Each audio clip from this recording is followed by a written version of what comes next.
anti-Semitism. This is about an effort to try to break the backs of American universities until they start saying what the administration wants to hear. Because the administration knows that universities are a central component of a free and open constitutional democracy.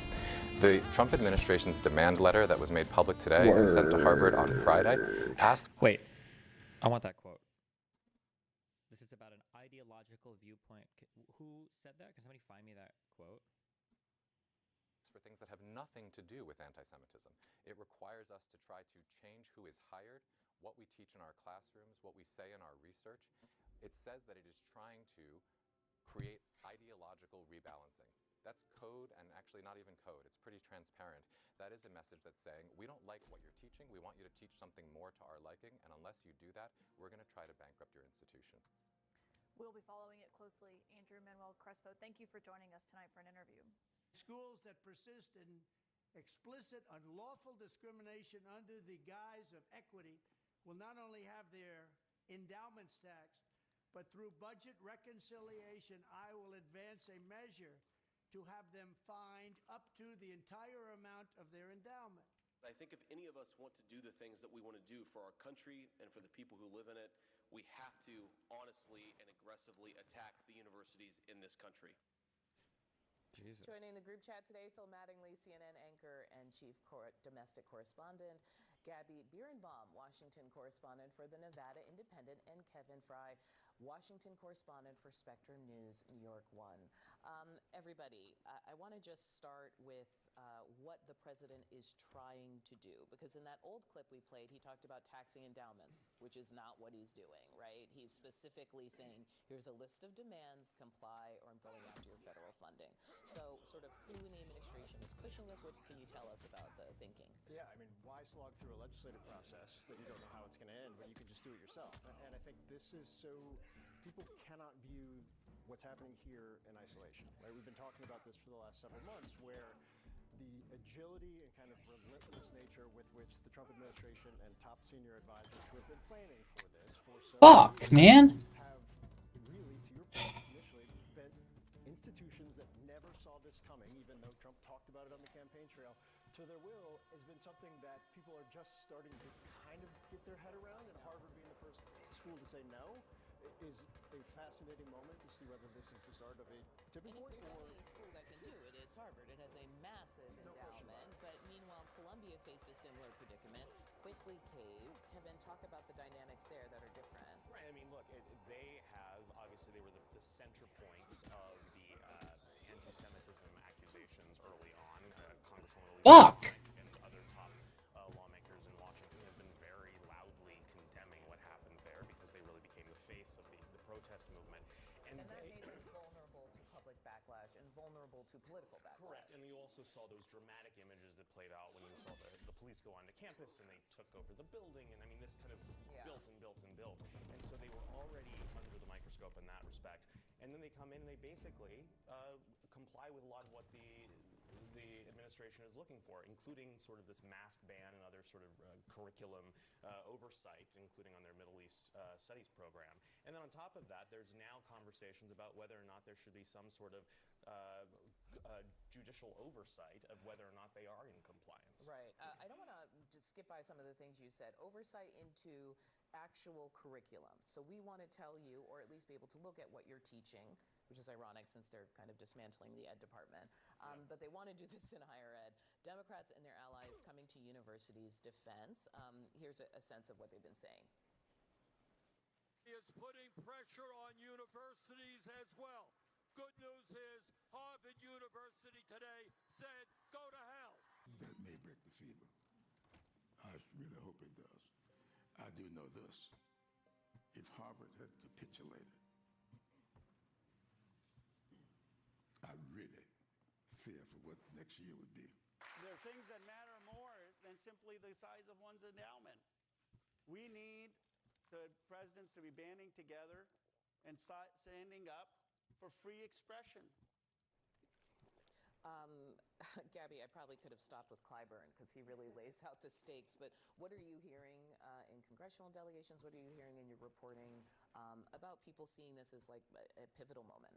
I think Democrats in general have been waiting for somebody, some institution, some group to stand up and say, you know, we're Where's not my going to cape? abide by this. And I think Harvard, right, the big dog of academia, doing it, I think we'll see, but I would imagine gives permission for some smaller universities, those with endowments that aren't as large, that don't have that, you know, multiple hundreds of years history to say we can outlast any one political moment or administration, to sort of band with them. And I think we'll see some former Biden legal officials have talked about law firms need to do the same, that if they Hello? make it easier to stand against some of this rhetoric and action coming from the Trump administration. And so I'll see what moves forward.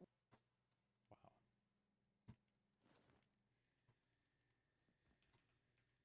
I think I'm going on some panel show in like 30 minutes to argue this. I don't know if I'll stream or not. What are the possible counter arguments? How can anybody be okay with this? I feel like the whole argument, if there's, depending on who else is on there, is going to be that it's just about anti-Semitism, I guess. I don't know. I saw the Boasberg stuff. We might go over that after the show. Well, I guess we can listen to Fox News. So let's talk about Ivy League colleges. And we know that the anti-Semitism raging on some of the most elite institutions in our country has to be addressed. And as soon as Barnard got raided a couple of months ago by anti-Semitic activists from Colombia, they knew the president, this was his first opportunity to address it. So he took $400 million from them. And he said, do these 5 things or 8 things if you want to get it back. And they're still in discussions. When it came to Harvard and the threats against Harvard to straighten out their curriculum, to straighten out the anti-Semitism on their campuses, Straighten out the curriculum. to start complying with some regulations that the administration put out, Harvard pushed back. And they said, we will not. And the president answered back last night by saying, if you will not, we're taking $2.5 billion from your grant system. So there's this task force that is trying to get that money.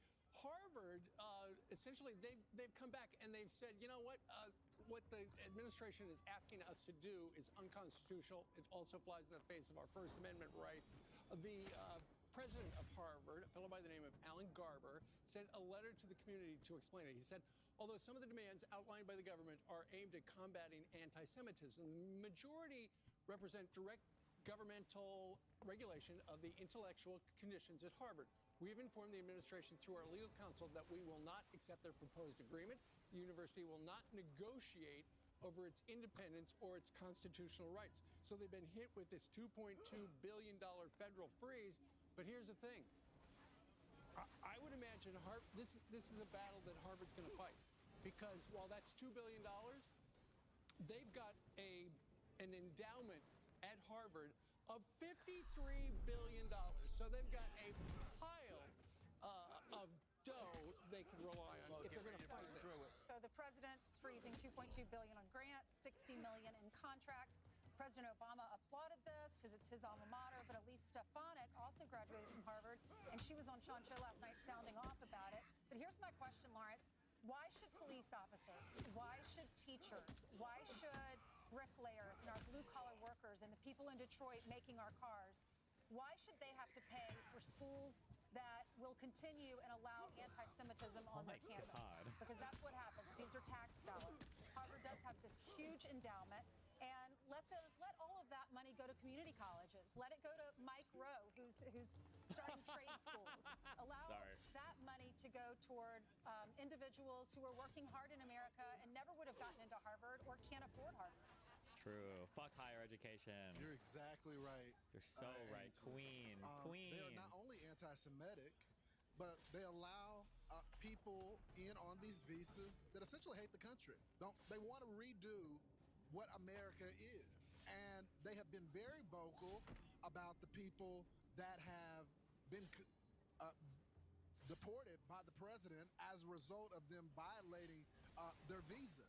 The second thing is they don't want cops on their campus as well.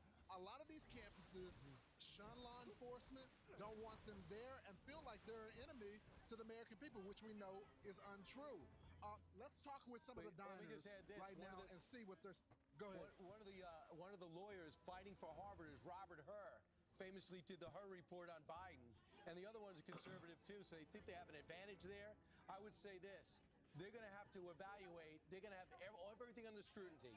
Why they're taking so many international students, what countries are contributing to their institution, what is in their curriculum. They're going to have to expose it all because the administration is just amping it up. Princeton's all. Look, see, everybody's always like, well, regulating free speech would be super hard. Who could we trust to do it, right? You can't have a commission. Do you trust the government to regulate? Well, look, see, conservatives are saying they can do it. So I guess there was never any problem with that. It was always okay to trust the government to regulate our freedoms. Just depends on who's in office, huh? Also fighting. Colombia's capitulating as of now. Maybe when they get a permanent president, they might change. But go ahead, Lawrence. Yeah, you're exactly right, though, Brian. Let's go find some folks to talk to. Hey, how you doing, sir? Great, man. So Harvard, they're not going to comply with the administration. They said get rid of the anti-Semitism. The people that hate our country, that want visas, we're going to start revoking those visas. Harvard, as a result, have said, well, we don't want the money then. We're not going to negotiate with the administration. Where do you stand on it? I stand 100% behind Donald Trump's decision to not fund them. Thank God. People that work against this country are totally wrong. The woke need to wake up. Yeah, wake the fuck up, and wokies. get on the right side of what's going on. 1 minute they're saying one thing, next minute they're saying the other thing. They're doing That a lot of definitely flip-flopping, describes the and left. I'm totally against it. You know, this is our country. We need to stand up for this country. I was a 9/11 first responder. Oh, thank I God. love our cops. I Oh, love our amen. military. And Amen, people brother. need to do the right thing by Amen, us brother. first, and that's it. Hell yeah, brother. What about you? A lot of people agree with you too, sir. He's talking about 9/11, and you see these people protesting in the middle of the street. Some of them are not even American citizens. Oh my God, not even American They want to citizens. overthrow a lot of the government. Some of them have been extremely anti-Semitic. Is the president making the right move here? I love him. I think he's doing a great thing. I love him. I'm behind him. I love 1,000%. I love him. I love The man doesn't really make too many mistakes. And then Winston looked at the TV and he said, and he realized, I love Big Brother. Isn't that the last words in 1984? Or is it he loved Big Brother? I don't remember. When he talks. He was right about most things. He was right And about I'm for basically him everything. 100%. Let's be honest. Is Trump ever It's wrong? been a great time here with a lot of these folks right here. They've been talking about some of the issues that matter to the country so much, and this is one of them.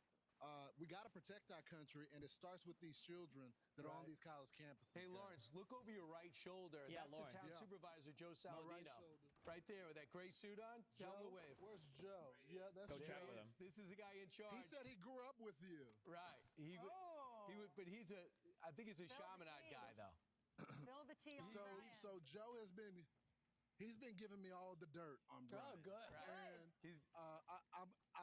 I've prepared a dossier, and at some point I will release it on Fox and Friends. And you but remember I'm not prepared to do it this morning. Is it a dirty dossier?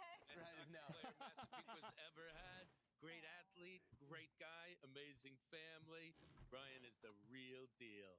All right, Joe. How much did you pay him? But he also tried to get Teddy Roosevelt's So statue wholesome, when they tried to LOL. get rid of it. I remember. He was going to bring it to Long Island. All right. All right, Well, thanks, guys. All right, we'll check with you again. Thanks, Lawrence. I'm Steve Ducey. I'm Brian Kilmeade. And I'm Ainsley Earhart. And click here to subscribe to the Fox News YouTube page to catch our hottest interviews and most Kill me. compelling analysis. I'm compelled.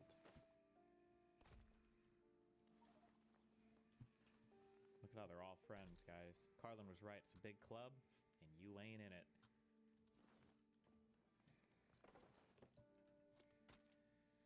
And welcome back here. Sue Live now from Fox. I'm Andrew Kraft. What we want to do right now... What happened to my cape? Some time to kind of dive into in detail for you.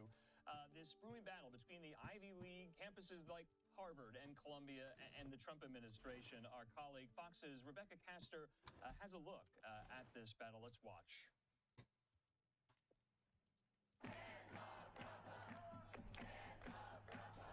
The Trump administration is not soon forgetting the widespread pro-Palestine protests that swept across university campuses last year. Some of the international student leaders are facing deportation, and now federal funding is on the line. We have been addressing the issue of anti-Semitism on campuses. Why no foundries on Navis? I haven't decided if they're worth it or not yet. There's been some grant funding and contract funding that we've reviewed, and some canceled and some we've put on hold. Harvard is the latest school to have billions in federal grants and contracts put on hold after university leaders refused government demands, including to eliminate DEI programs, report foreign students here on visas who violate codes of conduct, and return to merit-based hiring and admissions.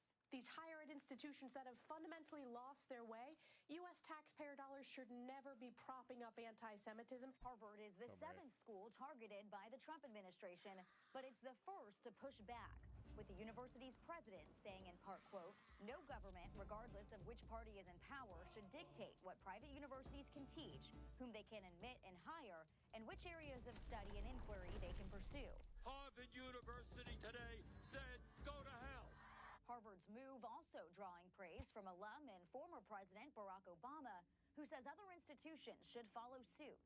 Harvard says it has already taken action against anti-Semitism on campus and argues many of Trump's demands are not related. In Washington, Rebecca Castor, Fox News.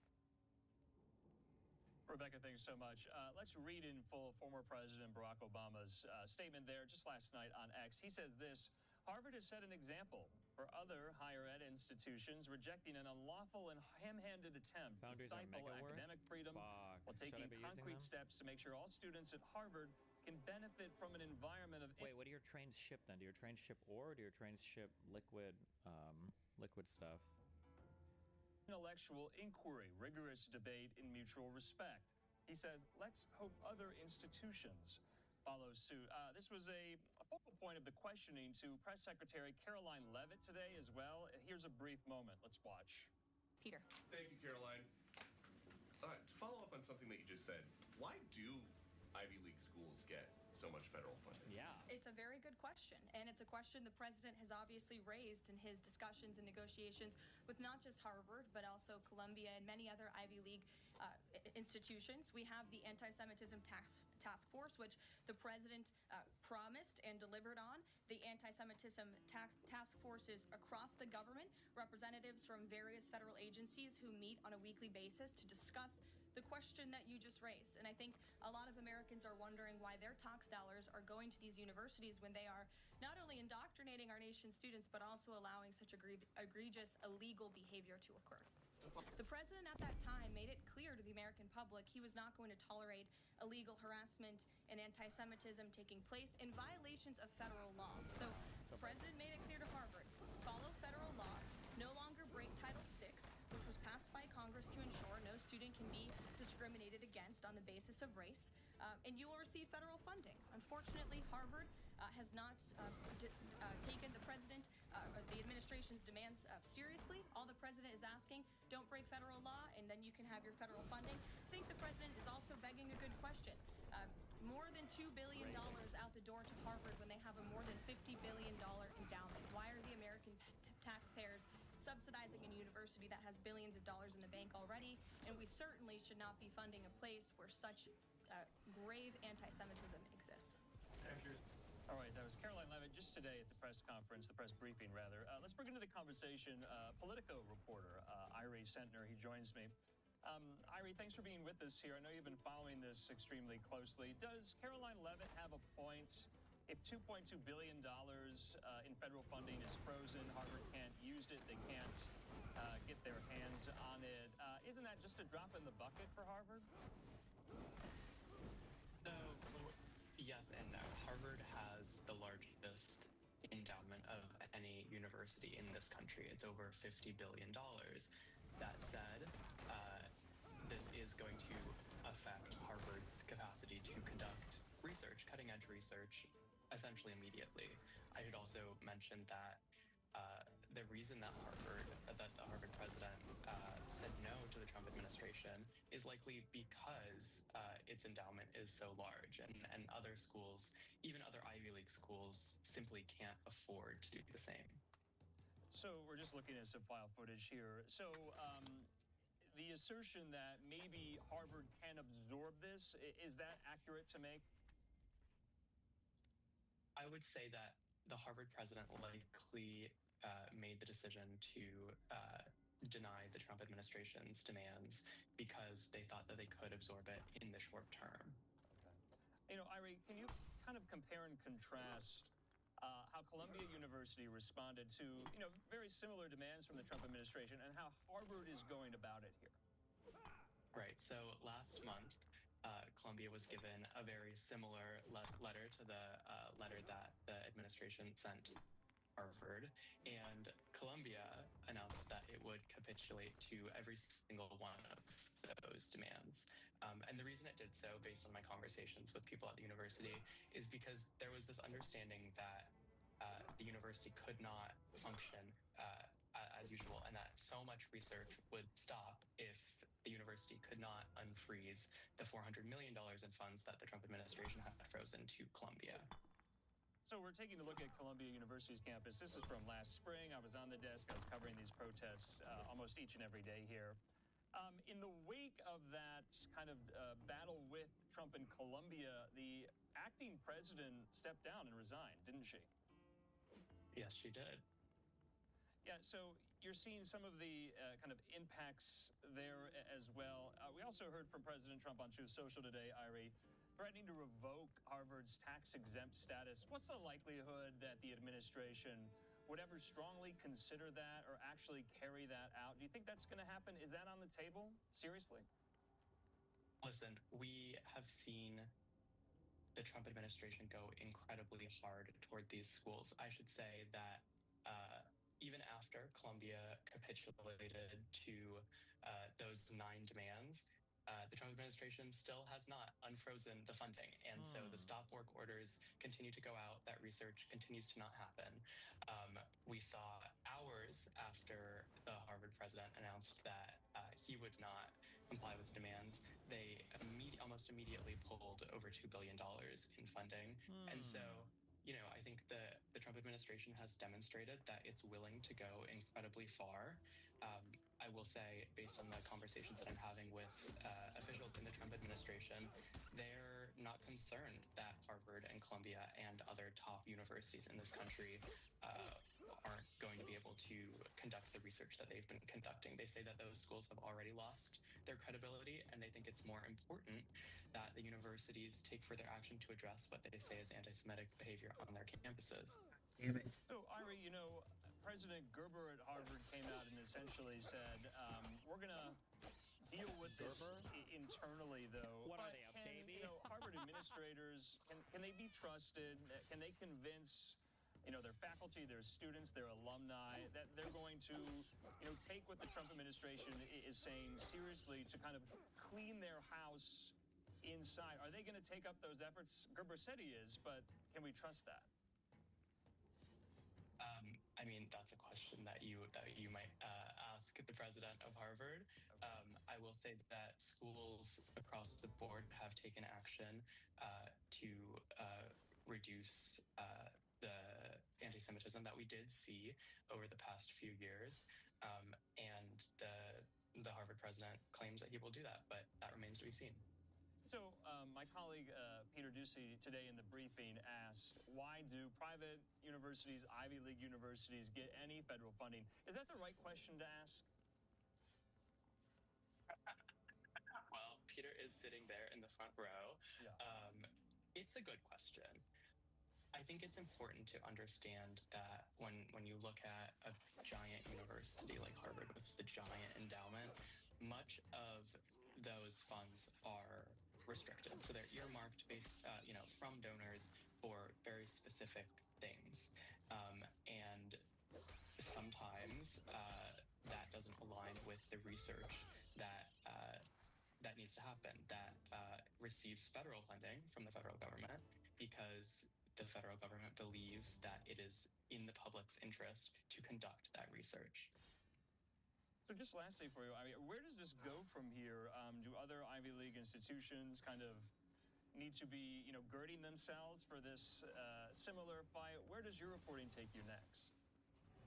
I mean, we have seen the Trump administration launch investigations into dozens of colleges, threaten to... Pause on ban production. Listen, our man's coming, I'm sure. Don't worry. To freeze funding, or in fact, freeze funding for several of the top universities in this country. And so far, they have capitulated. We've seen many colleges make moves to comply with the Trump administration's demands. We've seen moves to get closer to the administration. For example, Dartmouth College recently hired as its top lawyer the former top lawyer at the RNC. That certainly doesn't hurt.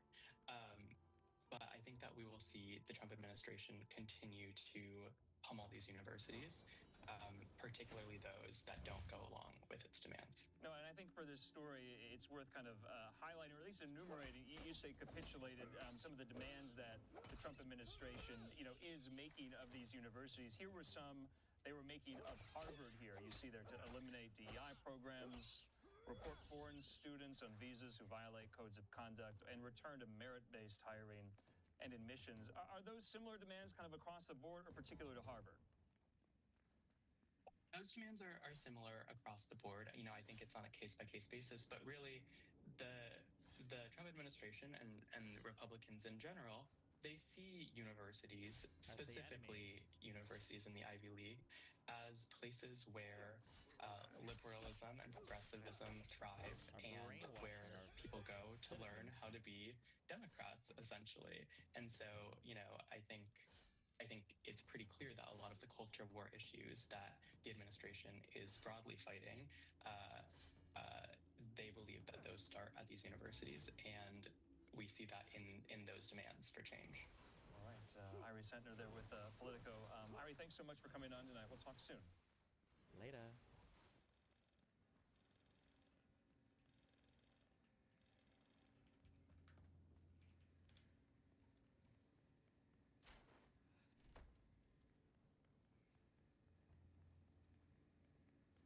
Let me see.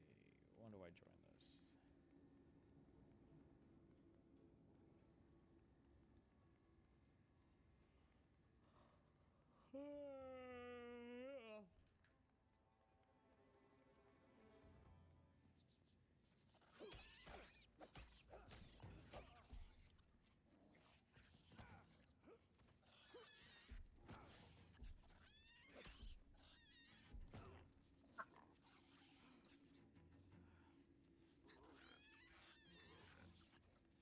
Sounds good. I'm going to run at 1:30.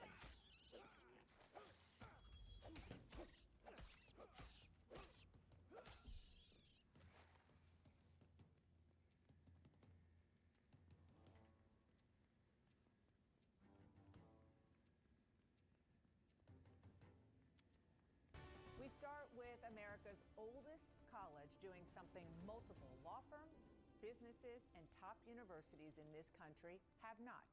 Stand up to President Trump. And today, Harvard is paying the price, literally. The White House says it's freezing more than $2 billion in grants to the university after it rejected the administration's demands for sweeping changes. Moments ago, the president even went further. He threatened his tax-exempt status unless it acts, quote, in the... This guy always stole your talking point. 2 days old. I think probably a month ago, that there's a new syndrome which is TDS-DS, which is Trump derangement syndrome. Fuck you. Public interest. But is it really the public interest, or does it go well beyond that to what President Trump's political interests are? That is clearly what Harvard thinks. CNN's Jeff Zeleny is at the White House. So, Jeff, here's the bottom line. Oh, true. What does Ben Shapiro say about this? Does he defend this? Ben Shapiro, Trump, Harvard.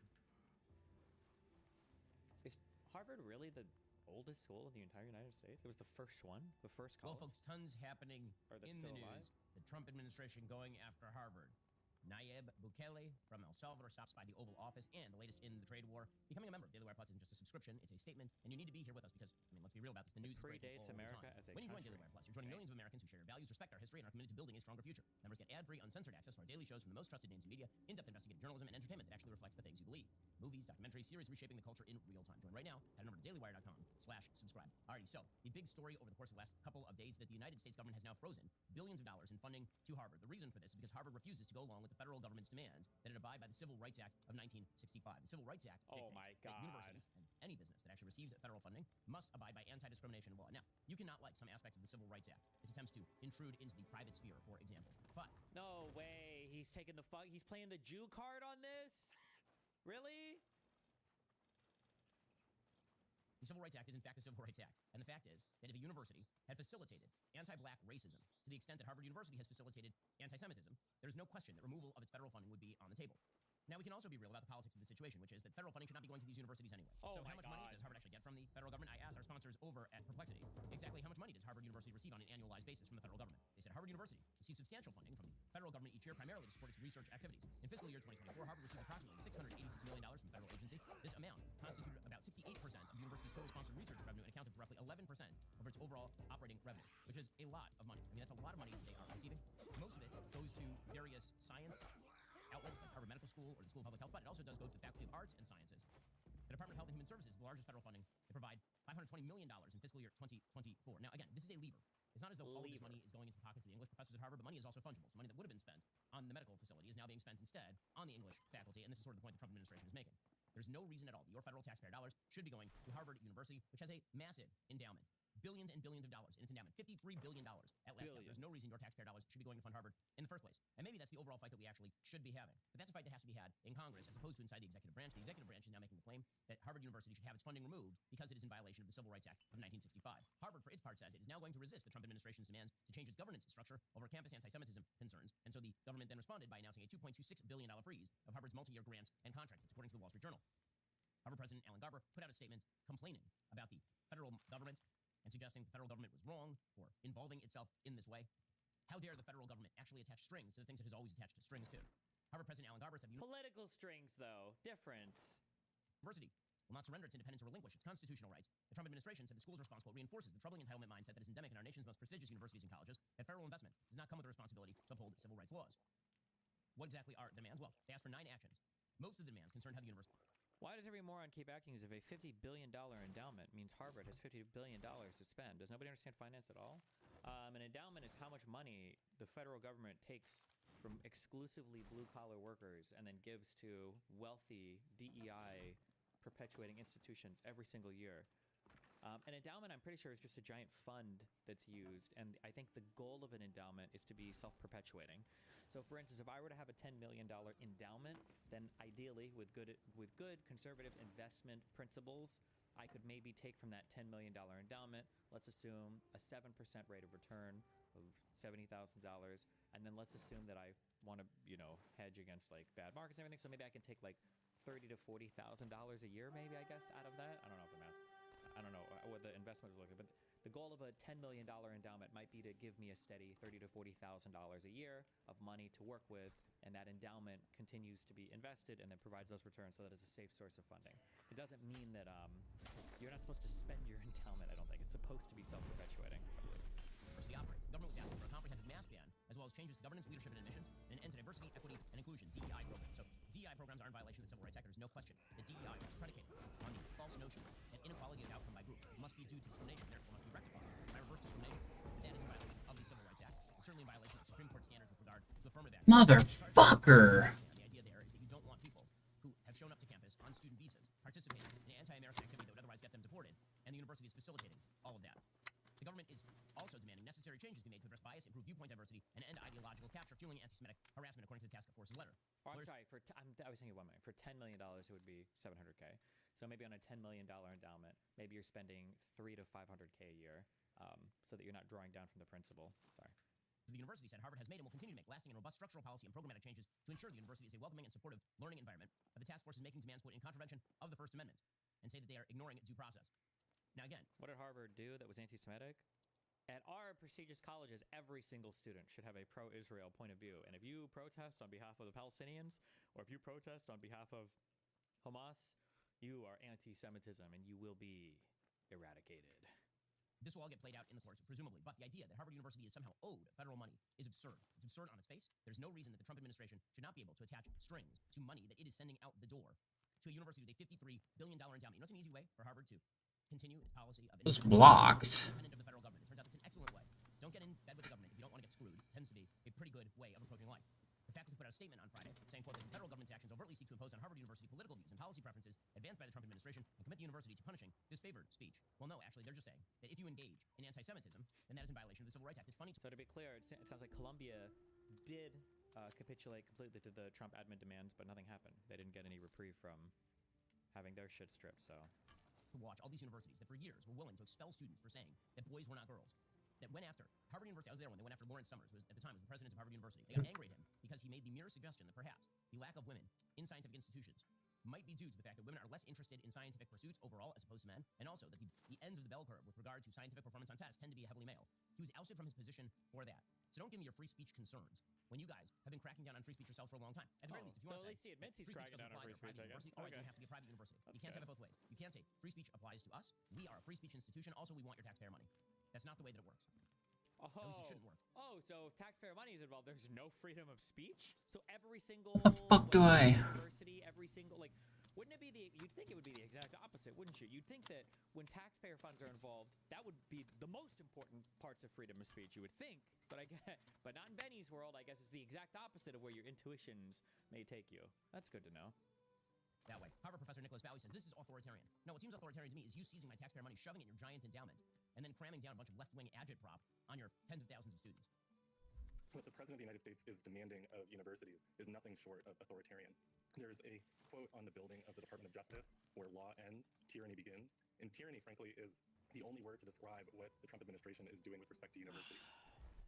I'm confused. How is it tyranny to say you don't get federal dollars if you violate the Civil Rights Act? The Trump Task Force on Anti-Semitism has been investigating Harvard among other universities because, again, during the gigantic anti-Semitic protests that erupted. By the way, for this fasci Nazi fuck, when you say shit like this and you don't even think about how weird it sounds, the Trump Task Force. Why the fuck is there a Trump Task Force? We've got a massive federal government. We had a Department of Education. Okay, we've got Congress. We got all these. Why do we need a special Trump Task Force to do everything? Well, why can't he use the fucking government? He's the president of the United States, and he's a majority in the Senate and the House. Do something with the actual Congress. Do something with your government. It's so weird how he says the Trump Task Force. The Trump Stoppos came to the school, and the Trump Task Force did this thing with the Trump special appointed employee, with Trump's special appointed Elon Musk, with the special Trump Task Force Doge, with this bro, hello. The Trump Task Force on Anti-Semitism has been investigating Harvard among other universities because, again, do we really need a fucking task force on anti-Semitism? Seriously? Anti-Semitic protests that erupted last year after October 7th. And many of them were, in fact, openly anti-Semitic. We're not just talking anti-Israel. We're talking about full-scale screening for Jews walking through... Sure. You know what? Who cares? You have a right to be anti-Semitic. It's the United States of America. Hello, freedom of speech. If you want to be anti-Semitic, God bless. That's your right to do so. What are you talking about? If somebody at the school was anti-Semitic, or if the school itself was promoting anti-Semitism, then fine, investigate them for it, fine them for it, or take away their numbers if you want. But it can't just be a epic Trump task force that gets onto Doge ran Twitter and decides, oh, well, we don't like this school, so they lose all their money. In courtyards. Shabbos Kesselbaum is a student at Harvard University. He sued the university. His case is currently in court right now, based on all of this sort of stuff. And he has many stories to tell about what happened at Harvard University while he was there. The idea that Harvard did not violate the Civil Rights Act is ridiculous. Now, does that mean that every demand that the Trump administration is making is going to get upheld in court? No, I'm sure that some of those demands will be held to be extraneous to the Civil Rights Act complaints the Trump administration is voicing on Harvard. However, Harvard does not have any moral grounds to stand on when they insist that everyone else pay the bills at an incredibly rich university so that they can continue pushing whatever nonsense it is they are pushing. If the Trump administration is looking for places to cut fat, well, you should be cutting fat from, your cell phone company. Pure Talk is preemptively. Find planpuretalk.com/Shapiro. Also, there are a lot of problems that you have in your life that you can't take care of preemptively. Just things that arrive on you that you can't see coming. Well, one of the things that actually you can see coming a long way off is something that will happen to us all. That, of course, is death. And that means you need to secure your family's future against that with policy familiesgenius.com. The head of El Salvador stopped by the Oval Office with President Trump, and they were talking about a very controversial case surrounding a man named Kilmer Armando Abrego Garcia. That person is a Salvadoran national who lived illegally in the United States. And he was adjudicated as credibly accused, not just of being an illegal immigrant, but of being a member of MS-13 by a variety of courts. That doesn't mean they found that he was, in fact, a member of MS-13. They were saying that there was credible evidence that suggested that he might be a member of MS-13, and the executive branch has the ability to deport him. That was found several years ago. Then, there was a withholding order that was put on him because he made a claim that if he were deported specifically to El Salvador, that he would be killed. Well, the Trump administration then deported him. In court, they claimed in their filing. What the fuck is Shabos? Is that is that a Jewish media thing? They said that they have to push this thing to tomorrow because apparently the man for Shabos keeps getting delayed on his camera shoot. We were supposed to do this 30 minutes ago. Well, I guess we're not doing it. Have I done Akio? No, but I'm refactoring all my shit before I do that, so.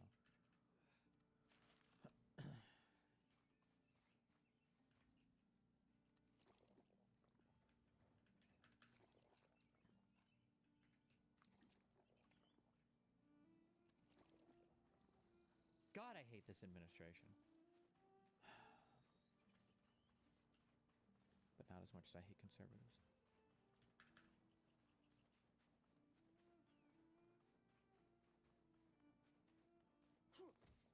am I even doing with this ship anymore?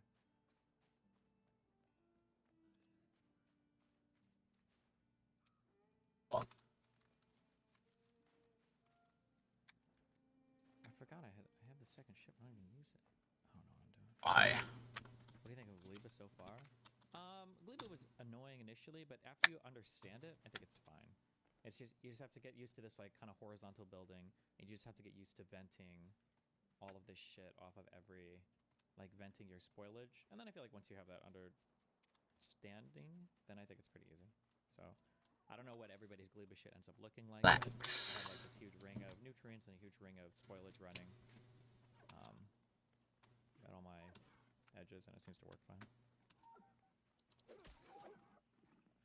Get over it. Damn it. Lord.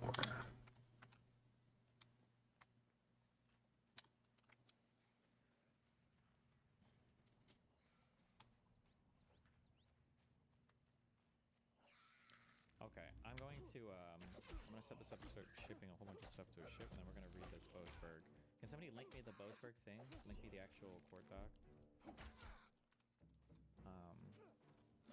Oof, we got a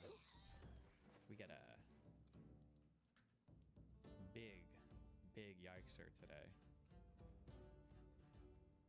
It's interesting, your Gleba setup ended up so much different from mine in my opinion. It's the most different planet from basic hardcore, but it's quite flexible. Court listener, thank you.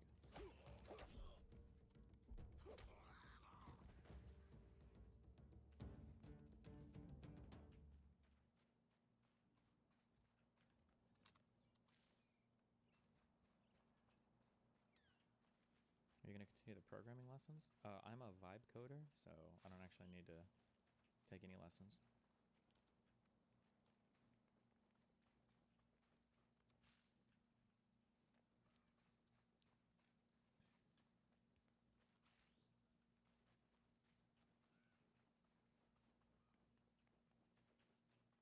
What is a vibe coder that everybody complains about? Is it just somebody who uses AI? It's like a meme term, I'm guessing, right? Wait, did I actually ship all my explosives out? Good one.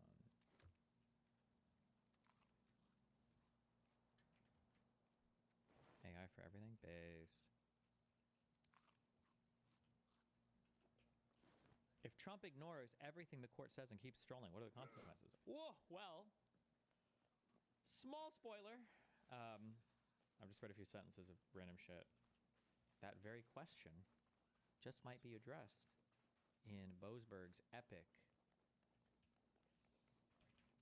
ramble.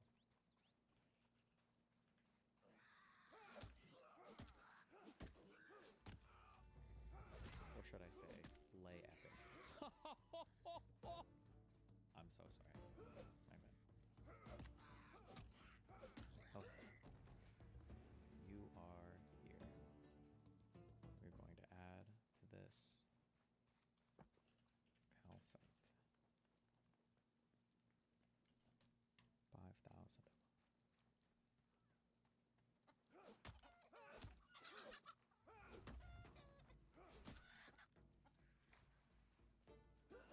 Oh shit, Hal speaking. Sorry, we'll listen to Hal and then we'll do Boasberg after. And quiet during the program so that we all can gain the full benefit of Chair Powell's remarks.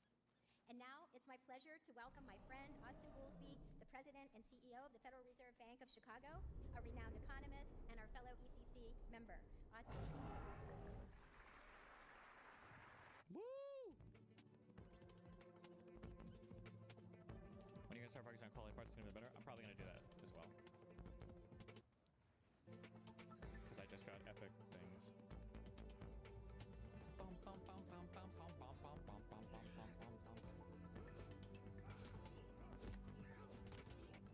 How do you science pack spoiling? I've just been manually flying and researching shit that I need to use. I imagine the best way to deal with this is probably just have faster ships, but I'll figure that out later. When does Destiny realize that this is a direct result of what the Dems did? True. Every single bad thing that happens is because of the Democrats. Yes. King. Which goes to the greatest financial researcher under age 40. He's since over age 40, but he was the inaugural winner. He is a member of the Group of 30, and he was the 23rd governor of the Reserve Bank of India. And before that, Actually, I can be chief working on that. economist and Good director point. of research at the International Monetary Fund. You probably know him as a regular contributor to the Financial Times. He speaks extensively on economic and financial issues. Please give a warm welcome to Professor Rajan. Oh. That's not what I wanted. And then our featured speaker will be Jerome Powell, the 16th chair of the Board of Governors of the Federal Reserve System.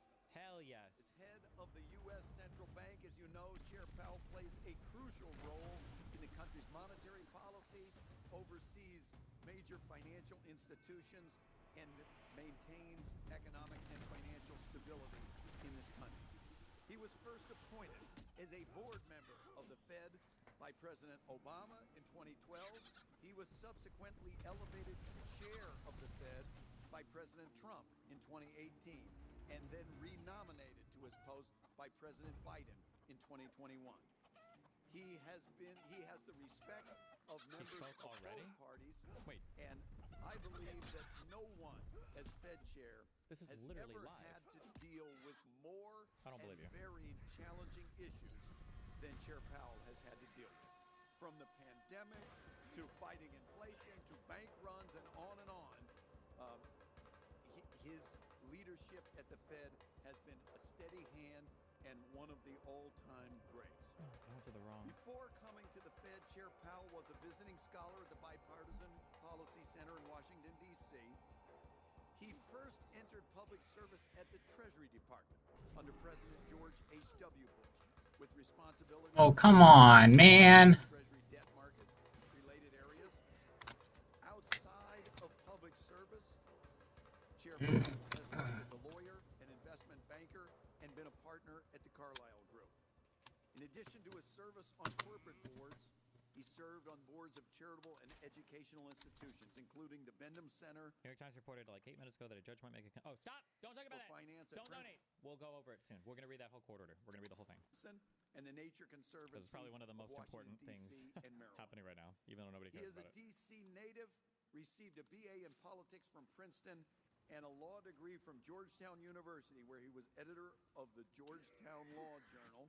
LeMayo. Please welcome to the Economic Club of Chicago again, Chair Jerome Powell. Oh, fuck.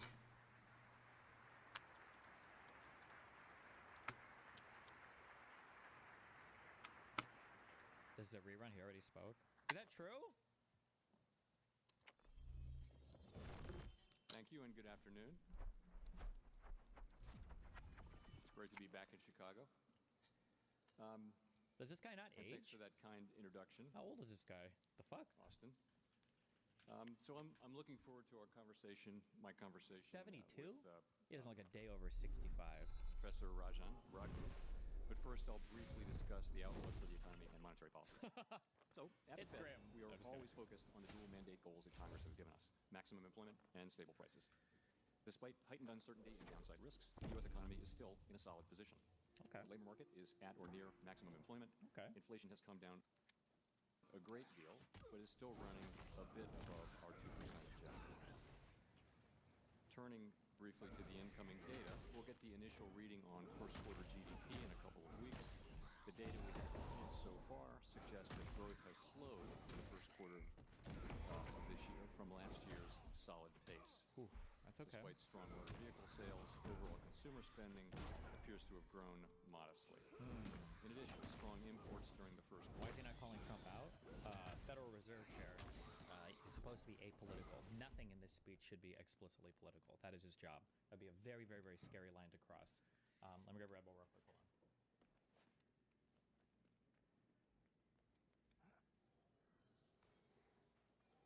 Fuck.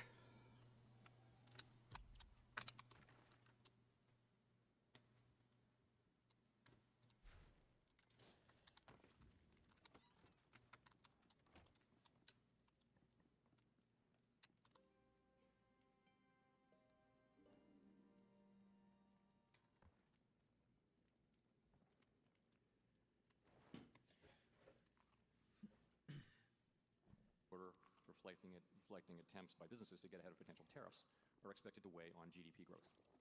Surveys of households and businesses report a sharp decline in sentiment and elevated uncertainty about the outlook, largely reflecting trade policy concerns. Outside forecasts for the full year are coming down, and for the most part, point to continued slowing, but still positive. Are we expecting an interest rate cut? Well, I guess this is my test of the little bit of macro econ, anything I know. My bet would be heavily against any don't bet against them. No, just kidding. My bet would be heavily against any type of cut because inflation is still a little bit hot and unemployment is still pretty low.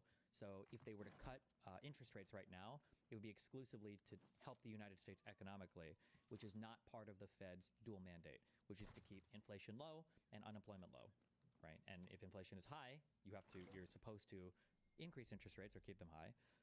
And if unemployment is low, then you should also keep interest rates high. So everything is pointing towards them keeping rates high, from what I understand. But who knows? Maybe I'm a fucking retard. Positive growth. We are closely tracking incoming data as households and businesses continue to digest these developments. In the labor market, during the first 3 months of this year, non-farm payrolls grew by an average of 150,000 jobs per month. While job growth has slowed relative to last year, the combination of low layoffs and lower labor force growth has kept the unemployment rate in a low and stable range. Meanwhile, the ratio of job openings to unemployed job seekers has remained just above 1, near its pre-pandemic level. Wage growth has continued to moderate while still outpacing inflation. Overall, the labor market appears to be in solid condition and broadly in balance, and is not a significant source of inflationary pressure. As for our price stability mandate, inflation has significantly eased from its pandemic highs of mid-2022 without the kind of painful rise in unemployment that has frequently accompanied efforts to bring down high inflation. Progress on inflation continues at a gradual pace, and recent readings remain above our 2% objective. Estimates based on the most recent data from last week show that total headline PCE prices rose 2.3% over the 12 months ending in March, and that excluding the volatile food and energy categories, core prices rose 2.6%. Looking forward, the new administration is in the process of implementing substantial policy changes in 4 distinct areas. Trade. Wait, where are my quality? There's no way I can search through all my chests on every planet or whatever, right? I don't know where my quality model is. Migration, fiscal policy, and regulation. These policies are still evolving, and their effects on the economy remain highly uncertain. As we learn more, we will continue to update our assessment. The level of tariff increases announced so far is significantly larger than anticipated, and the same is likely to be true of the economic effects. Well, this has been a launch of 6 network and slower growth. Both survey and market-based measures of near-term inflation expectations have moved up significantly, with survey participants pointing to tariffs. Survey measures of longer-term inflation expectations, for the most part, appear to remain well anchored as well. Market-based break-evens continue to run close to 2%. So, as we gain a better understanding of the policy changes, we'll have a better sense of the implications for the economy, and hence for monetary policy. Tariffs are highly likely to generate at least a temporary rise in inflation. The inflationary effects could also be more persistent. Avoiding that outcome will depend on the size of the effects, on how long it takes for them to pass through fully to prices, and ultimately on keeping longer-term inflation expectations well anchored. Our obligation is to keep longer-term inflation expectations well anchored, and to make certain that a one-time increase in price level does not become an ongoing inflation problem. As we act to meet that obligation, we will balance our maximum employment and price stability mandates, keeping in mind that without price stability, we cannot achieve the long periods of strong labor market conditions that benefit all Americans. Oof. When he says things like this, like we have to maintain price stability and all this, it makes it sound like he's explicitly saying, don't rely on interest rates to save you, where our goal is price stability, and we need price stability. All of us should want that. He's making it sound like explicitly don't rely on any type of thing like that. Wait, how is stuff getting stacked? Who's stacking this ore?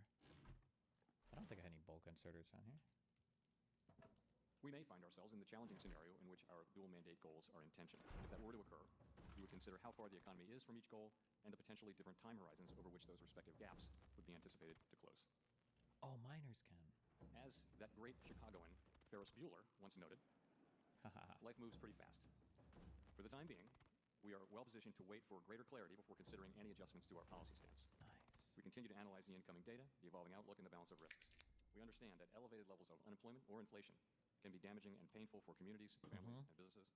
We will continue to do everything we can to achieve our maximum employment and price stability. Ooh, everything we can. He's saying, fuck you, Trump. We're not doing shit to help your bullshit economic policy. That's what he's saying. Maybe. Man, if I'm wrong, it's going to look so bad. Good luck. Thank you, and I look forward to our discussion. Clappa. Clappa. thank you very much, Chair Powell, for those remarks. I look forward to elaborating in the course of the next 40 minutes or so. Thank you. I understand last time you were here, Melody Hobson interviewed you. Well, I'm a poor substitute, but I'll try and compensate in the quality of the questions. As you repeatedly emphasize, communication and transparency are very important for the Fed. I would like to get more from you on some of what you just said. As a former central banker, the only sort of caution I've been given by the economic club is to not lapse into central bank speak. So I'll try my best not to do that. Let me start by saying you've guided the Fed through some really difficult events, including the pandemic, the dash for cash in March 2020, the great inflation, the banking crisis centered around Silicon Valley Bank. And then over the course of the last year, we've seen a growing possibility of a Fed-engineered soft landing. Ooh. And now, it seems like everything has changed. In the course of a couple of months, JP Morgan has shifted. Oh, no, wait, that's good. A Fed-engineered soft landing, as in the Federal Reserve's policy was good, and people were worried that there was going to be a massive kind of recession, but the soft landing is that we had a little bit of pain, but nowhere near as bad as it could have been, I think, right? To estimating the probability of a recession this year at around 60%. What do you think about all this? Well, first of all, thank you for being here today. It's a pleasure to be here with you. Actually, the appearance I did here was my very first appearance as chair 7.5 years ago, so it's great to be back. And I would agree with you that it's been an eventful 7 years, putting it mildly. I keep waiting for the 3 months of calm, that never comes. But to your question, I guess to set the stage, let's look back at 2024. 2024 was a year where the economy grew 2.4%. Unemployment remained in the low 4s, close to mainstream estimates of maximum employment, and inflation came down and was running at the end of the year around 2.5%. That's the economy that we had, and I won't decide how to characterize that, but that's where things were. Where we are now, again to your question, is the administration is, as I mentioned in my remarks, is implementing significant policy changes, and particularly trade now is the focus. And the effects of that are likely to move us away from our goals. So unemployment is likely to go up as the economy slows in all likelihood, and inflation is likely to go up as tariffs find their way, and some part of those tariffs come to be paid by the public. I feel like he's trying to be very, very, very careful. So monetary policy, the reason why it needs to be apolitical is because in democracies, you can't really weather very many storms that are on larger timescales because you pay electoral consequences for it. It's hard for administrations to think long term.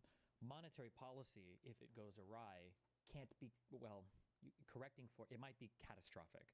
So the temptation would be is that if you ran the government and you were in control of monetary policy, you would probably just always push for low interest rates. I would say that like a low interest rate in an artificial way, it's kind of like a budget deficit, right? Like, oh, we'll just borrow more and maybe they'll pay it back in the future. So if you were able to control the Federal Reserve's monetary policy, you would just run, very low interest rates all the time. But the problem is that in the long term, this would have catastrophic consequences. So the Federal Reserve is supposed to be an apolitical entity that can make those difficult decisions in the long term that a democracy I need a bow. like a leader probably wouldn't be able to. So that's the strong likelihood. Which is also one of the reasons why you should be upset. No one cares. But when Donald Trump is like threatening the Fed, which he did in his first administration, and he continues to do, it's because he wants to have control over the Federal Reserve. Because any politician would dream of being able to Magic staff. rates and everything. That would be amazing for your economy in the short term. My hope is that we'll get through this and get back. Well, we're always going to be aiming for maximum employment and price stability. That's what we do. I do think we'll be moving away from those goals probably for the balance of this year, and then, or at least not making any progress, and then we'll resume that progress as we can. Why are lower interest rates bad in the long term?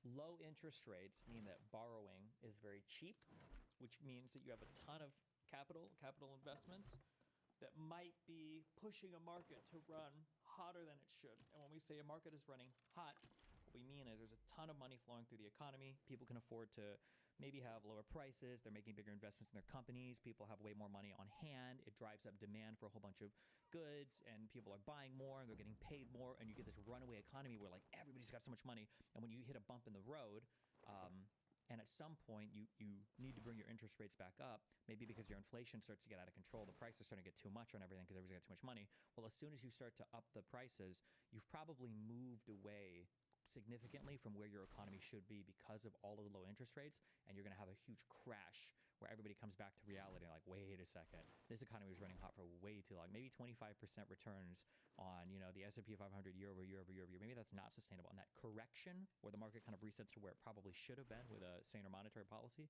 is going to be a depression, or it'll be just a brutal recession. Let's talk a little more about tariffs. I mean, you recognize that some of the effects of the tariffs will be one-off, transitory, but you also have said that perhaps they will give room for a number of firms to raise prices. You mentioned dryers. When washing machine prices went up because of tariffs, dryer prices also went up in tandem, even though they weren't tariffed. What's your sense about the effect? What is Jerome Powell's position in relation to the rest of the government? Is he different than like a secretary? Yes. Your chair of the Federal Reserve is not a political entity that changes with the rest of your cabinet, which will change every single time there's a new administration. The Federal Reserve chair, once he's appointed, I don't think he serves life terms. Are they 10-year terms? No, they're not.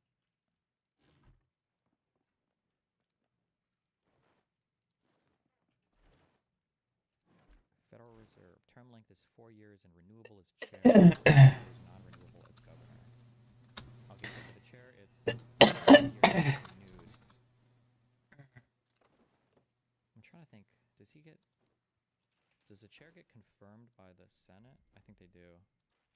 Okay, they do. Yeah. All right. It's not supposed to be like a political position though, where you put in a Fed Reserve chair that is like a guy who's cool to you. Oh shit! I didn't realize how much the Fed chair relied on norms. Oh God! Wait.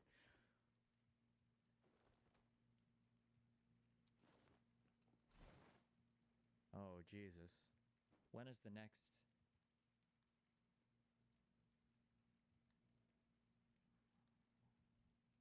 (2022). So 2026, the Fed chair would be up for. If Donald Trump were to try to install some political loyalist there, that might be like the tipping point, the end that we don't come back from. But I don't know. Who knows? Of tariffs on inflation, what would make them more persistent, and what would make them have effects on growth?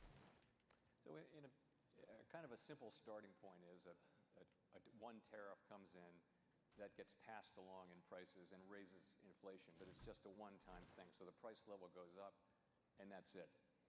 But that can happen in some circumstances, but it depends on a number of things which we don't know yet. And I would point to a couple of them, or three of them actually.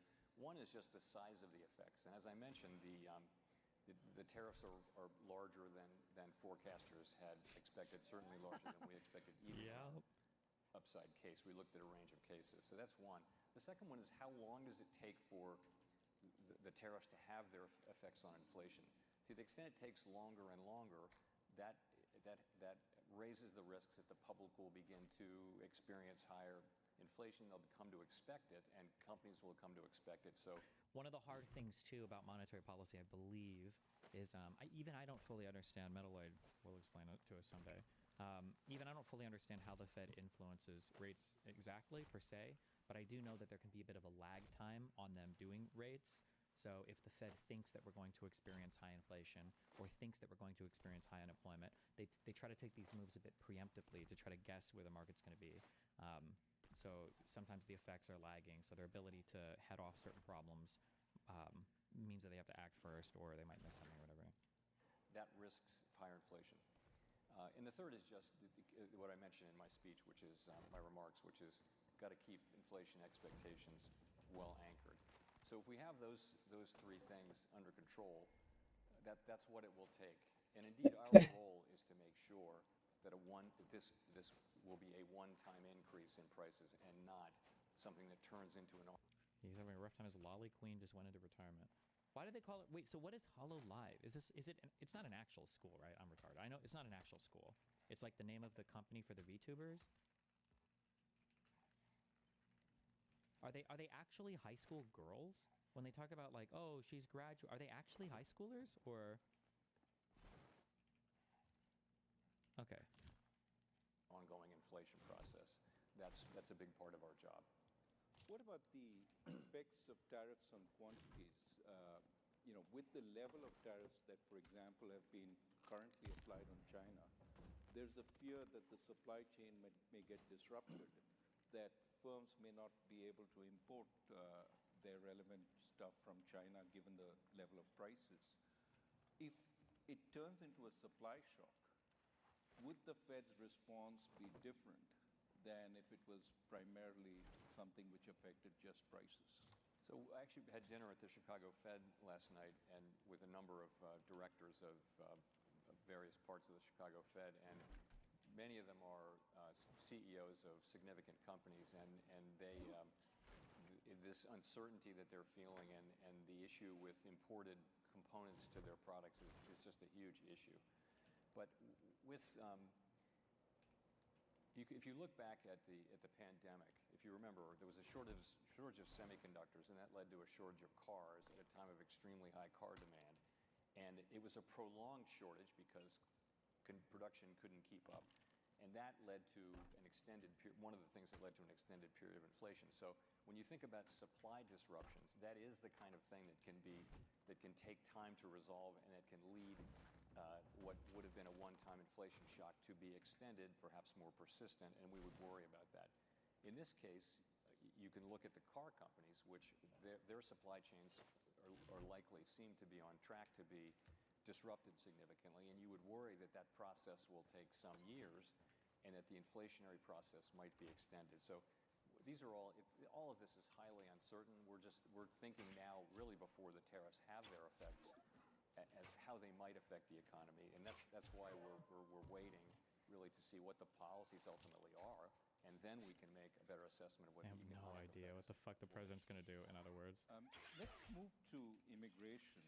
You talked about the labor markets being in reasonable equilibrium right now.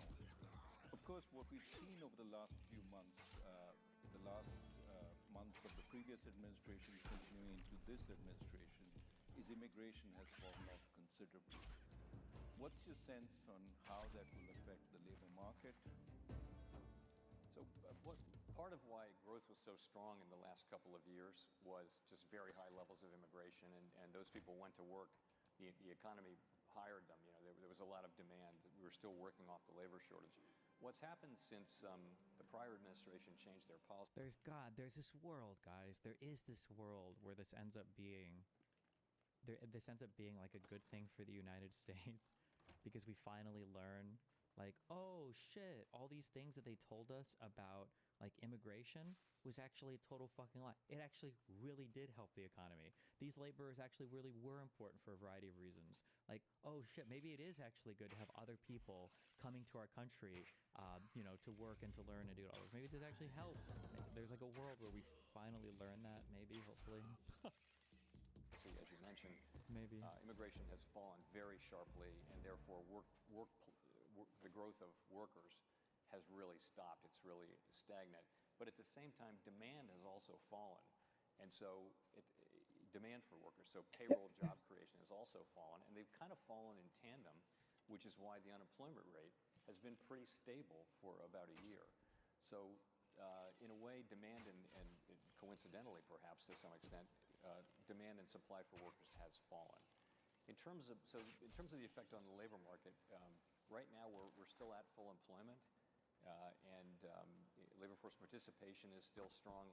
Wages have moved back down to levels that are now pretty sustainable, given an assumption about productivity. So the labor market's in a really good place.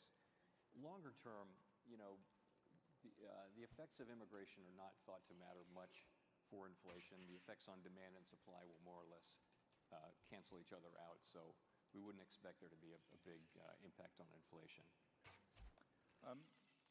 You've seen in recent weeks substantial talk about layoffs in government, as well as freezes in research establishments and universities in jobs. How soon and how big will this be in its impact on labor markets? So it's too soon to say, but what I can say is, of course, the people being laid off in government, this is highly significant to them. We don't know how big that's going to be. Right now, it's not big enough to affect a workforce of 170 million people materially. In terms of the cutbacks in funding and for science and things like that, we do see in areas, particularly in cities that have a lot of universities and research hospitals and research institutions, we're really hearing significant layoffs and significant impacts on unemployment. I don't know how much that will total up to. And of course, in addition, cutting back on scientific research may have implications for economic growth, for productivity, for health, for all kinds of things. But those are very difficult to estimate in real time. Now, given that we're talking about the future, you may be confronted in the not-so-distant future with both higher levels of unemployment as well as potentially higher inflation. High unemployment and high inflation at the same time are very, very, very scary. Really low unemployment and high inflation are easy to deal with because you can just raise rates, right? So the idea is that, okay, hold on. So independently looking at the mandate, okay, the dual mandate. Mandate is to keep unemployment at around 5%, probably, and to keep inflation at around 2%, probably, right? This is the dual mandate of the Federal Reserve. If unemployment goes up, high unemployment means you want to drop interest rates to get more money flowing through the economy. If unemployment gets too low, then you want to raise interest rates in order to slow down the economy, right? When inflation gets really high, you want to raise interest rates to slow the economy down. When inflation is below 2%, then you want to lower interest rates to get the economy kind of moving. You want a little bit of inflation. You want to see some healthy spending, consumer confidence, all that. The scary thing, like the hellscape world you run into, is, I think people call this is, I think, what stagflation is, right? Is when you start to run into high unemployment, your unemployment is going past 5%, but you also run into high inflation. And the Federal Reserve's ability to counteract these environments becomes a lot more limited because now you've got competing pressures where high unemployment is calling for a lower interest rate, but high inflation is calling for a higher interest rate. And now the Fed is kind of constrained in terms of the options available to it. I don't know if this was the, maybe this is the, where quantitative easing came from. It's what kind of moved them into that environment. I'm not sure. I don't know enough about QE to speak intelligently about it, but. And of course, what exactly does a stagflation economy look like? Imagine every time you go to the store, instead of going to the store, it's seeing prices you expect them to be and being able to buy what you want ordinarily. Instead, you just go to the checkout aisle and it's somebody fucking you with a massive dragon dildo every single fucking time. Stagflation is where you have a stagnant economy, meaning like people are being laid off, unemployment is getting higher, it's hard to find work, your work isn't paying very well. But you go to the store and the prices are still getting higher. Stuff is even more unaffordable. Prices aren't coming down like you would hope or expect a little bit. So things are becoming more expensive and people have less money to spend. This is like a hellscape world. It's very, very, very bad to have both of these things happening at the same time. As well as potentially higher inflation. And of course, the policies that each one requires could be different. You talked a little bit at the podium about how the Fed would see these two and how it would address it. Just giving you a chance again to elaborate on that. Right. So most of the time, when the economy is weak, inflation is low, and unemployment is high, and both of those. Oh, he's going to explain whatever. That's okay. He's not going to use the dragon dildo analogy like I use, so. Call for lower interest rates to support activity, and vice versa. So most of the time, the two goals are not in tension, and they're not really in tension now. The labor market is still strong. Yeah. But the shock that we're experiencing, the impulses we're feeling, are for higher unemployment and higher inflation, and our tool only does one of those two things at the same time. So it's a difficult place for central banks, to be in terms of what to do. And so we, the best we can do is we actually have a little provision in our consensus statement, which is that actually stagflation. The best way to understand stagflation is the economy that everybody pretends that we've been in for the past 20 years, where everybody says, "Oh my God, I just graduated a comp sci degree and I can't find any work. There's no work and everything is so expensive." So if you go on Twitter or on social media or you look at whatever you've been posting on my fucking chat, okay, that's what stagflation is. It's what people think the economy is, all right? Thing that we vote on to embody how we approach these questions. What we say is we will look at how far the economy is from each of those two goals, and then we'll ask might there be different paces at which they would approach those goals? We'll look at those things and think about them, and we'll make what will no doubt be a very difficult judgment. Again, we're not experiencing that now, but we could well be in that situation, as I mentioned in my remarks. Just want to pick up on a word that is often used today, uncertainty. As a respondent to a Dallas Fed survey said, I've never felt more uncertainty about my business in my entire 40-plus years career. The worry today is not just about immediate policy uncertainty, but an entire change in the U.S.'s economic philosophy. Not just policy uncertainty, so to speak, but structural uncertainty. One of the effects, as you've pointed out, of higher levels of uncertainty is that firms postpone investment. For instance, even after the tariffs stabilize, firms that contemplate reshoring production facilities will hesitate, not knowing if the tariffs will be reversed in the future, maybe by the next administration. How do you take such longer-term uncertainty into account in your policies? So let me just agree that what comes back very strongly, and everyone will understand this. These are very fundamental changes in, long-held, in some cases, policies in the United States, and there's not any real experience. I mean, the Smoot-Hawley tariffs were actually not this large, and they were 95 years ago, so there isn't a modern experience of how to think about this. And businesses and households are saying in surveys that they're experiencing incredibly high uncertainty. He's not supposed to be political in any way, size, shape, or form. And I'll be honest, I haven't listened to prior Jerome Powell speeches, but this is like he's towing the line as much as possible right now. Or no, not towing the line. I shouldn't say that. That's not the right expression. He's what do you call it when you like test the boundaries of something? There's an expression I'm looking for. People used to say I did this at Twitch. Why do you pushing the boundary, walking the line? Oh, walking the line. Maybe walking the line. Where he's like, he's not being political and he's not trying to criticize the current administration, but he's saying that all the polling shows that businesses are very scared. We've never operated in an environment like this before. These tariffs are larger than the Smoot-Hawley ones, which I think everybody agrees were pretty bad. There's a lot of research, some of it from the Fed, showing that does lead to business. Is Destiny waiting on the SCOTUS Garcia case for more information, or is it something he already talked about and I've missed? I haven't spoken about it yet. I'm going to read the whole court order, though, in a bit. It's not a SCOTUS case anymore, though. Don't call it that. Now it's simply now it's just a federal district case. The SCOTUS has already ruled and has said the government is 100% out of bounds. The SCOTUS has spoken. The Supreme Court has said that the government must comply with the courts now. So I wouldn't even call this a SCOTUS thing anymore. Now it's just whether or not the government wants to follow the law or not, basically. Businesses and households stepping back from decisions, which of course makes common sense. And you hope that that's something that you go through a phase and then you know what things become more certain, and therefore people can resume normal economic activities given their understanding of what is the new normal. And your question really is, what if the uncertainty remains high? I think that's a difficult environment. I think people's expected rates of return would have you already heard of Boeing and Nvidia trading blockades? No, I haven't heard of that.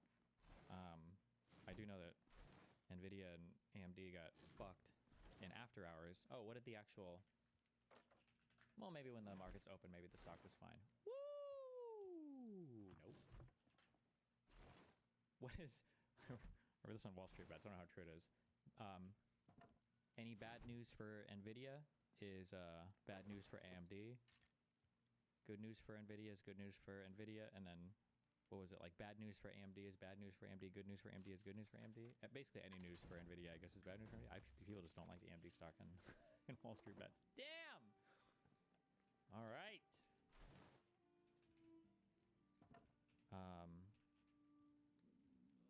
Vanguard. I wonder if all of my gains on Nvidia and CrowdStrike are gone. Let's check. Space markets.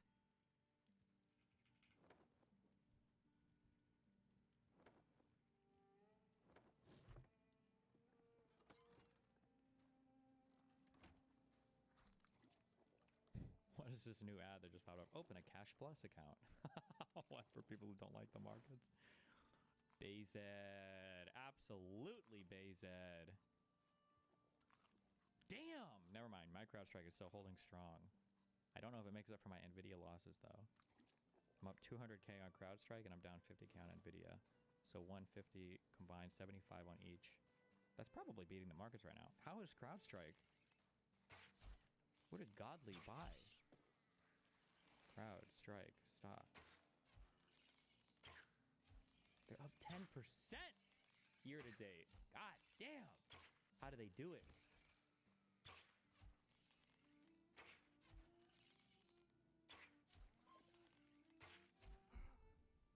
Wait, when can I dump this? I want to sell. I need to be out of this. When did we buy CrowdStrike? Does anybody remember?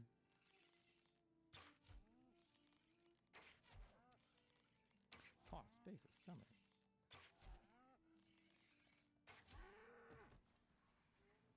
Proud. Date acquired 7/23/24. Damn. July. We got 3 months. Good luck.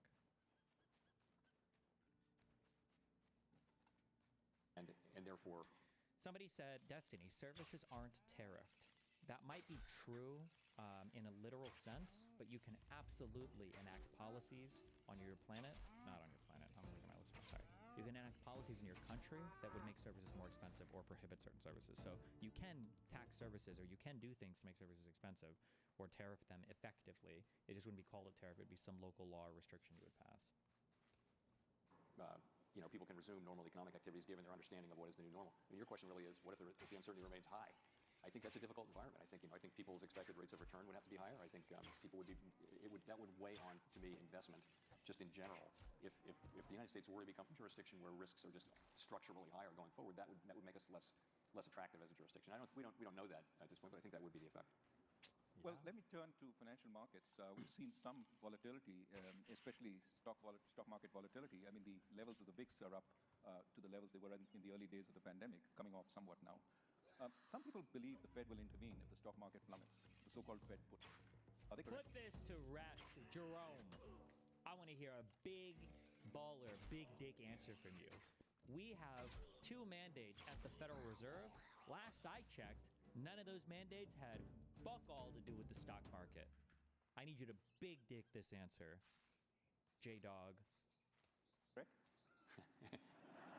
Yeah, laugh. I'm going to say no with an explanation. Hell yes. Thank you. So what I think is going on in markets is markets are processing what's going on. And, it's really the policies, particularly the trade policy. And really the question is, where's that going to come in? Where's that going to land? And we don't know that yet. And until we know that, you can't really make informed assessments that would still be highly uncertain. Once you know what the policies are, it'll still be highly uncertain what the economic effects will be. So markets are struggling with a lot of uncertainty, and that means volatility. But having said that, markets are functioning. Conditional on being in such a challenging situation, markets are doing what they're supposed to do. They're orderly, and they're functioning just about as you would expect them to function. So we've seen volatility also in the bond market, and at a time when usually there's a flight to safety, we saw yields on the German Bund and the Japanese government bond come down. So generally, a flight to safety, when people say a flight to safety, okay, hold on, I really want people to understand this basic shit, but maybe you guys already understand this. Hold on. I just pull this up. Should I explain this basic macro econ stuff, or just play with it?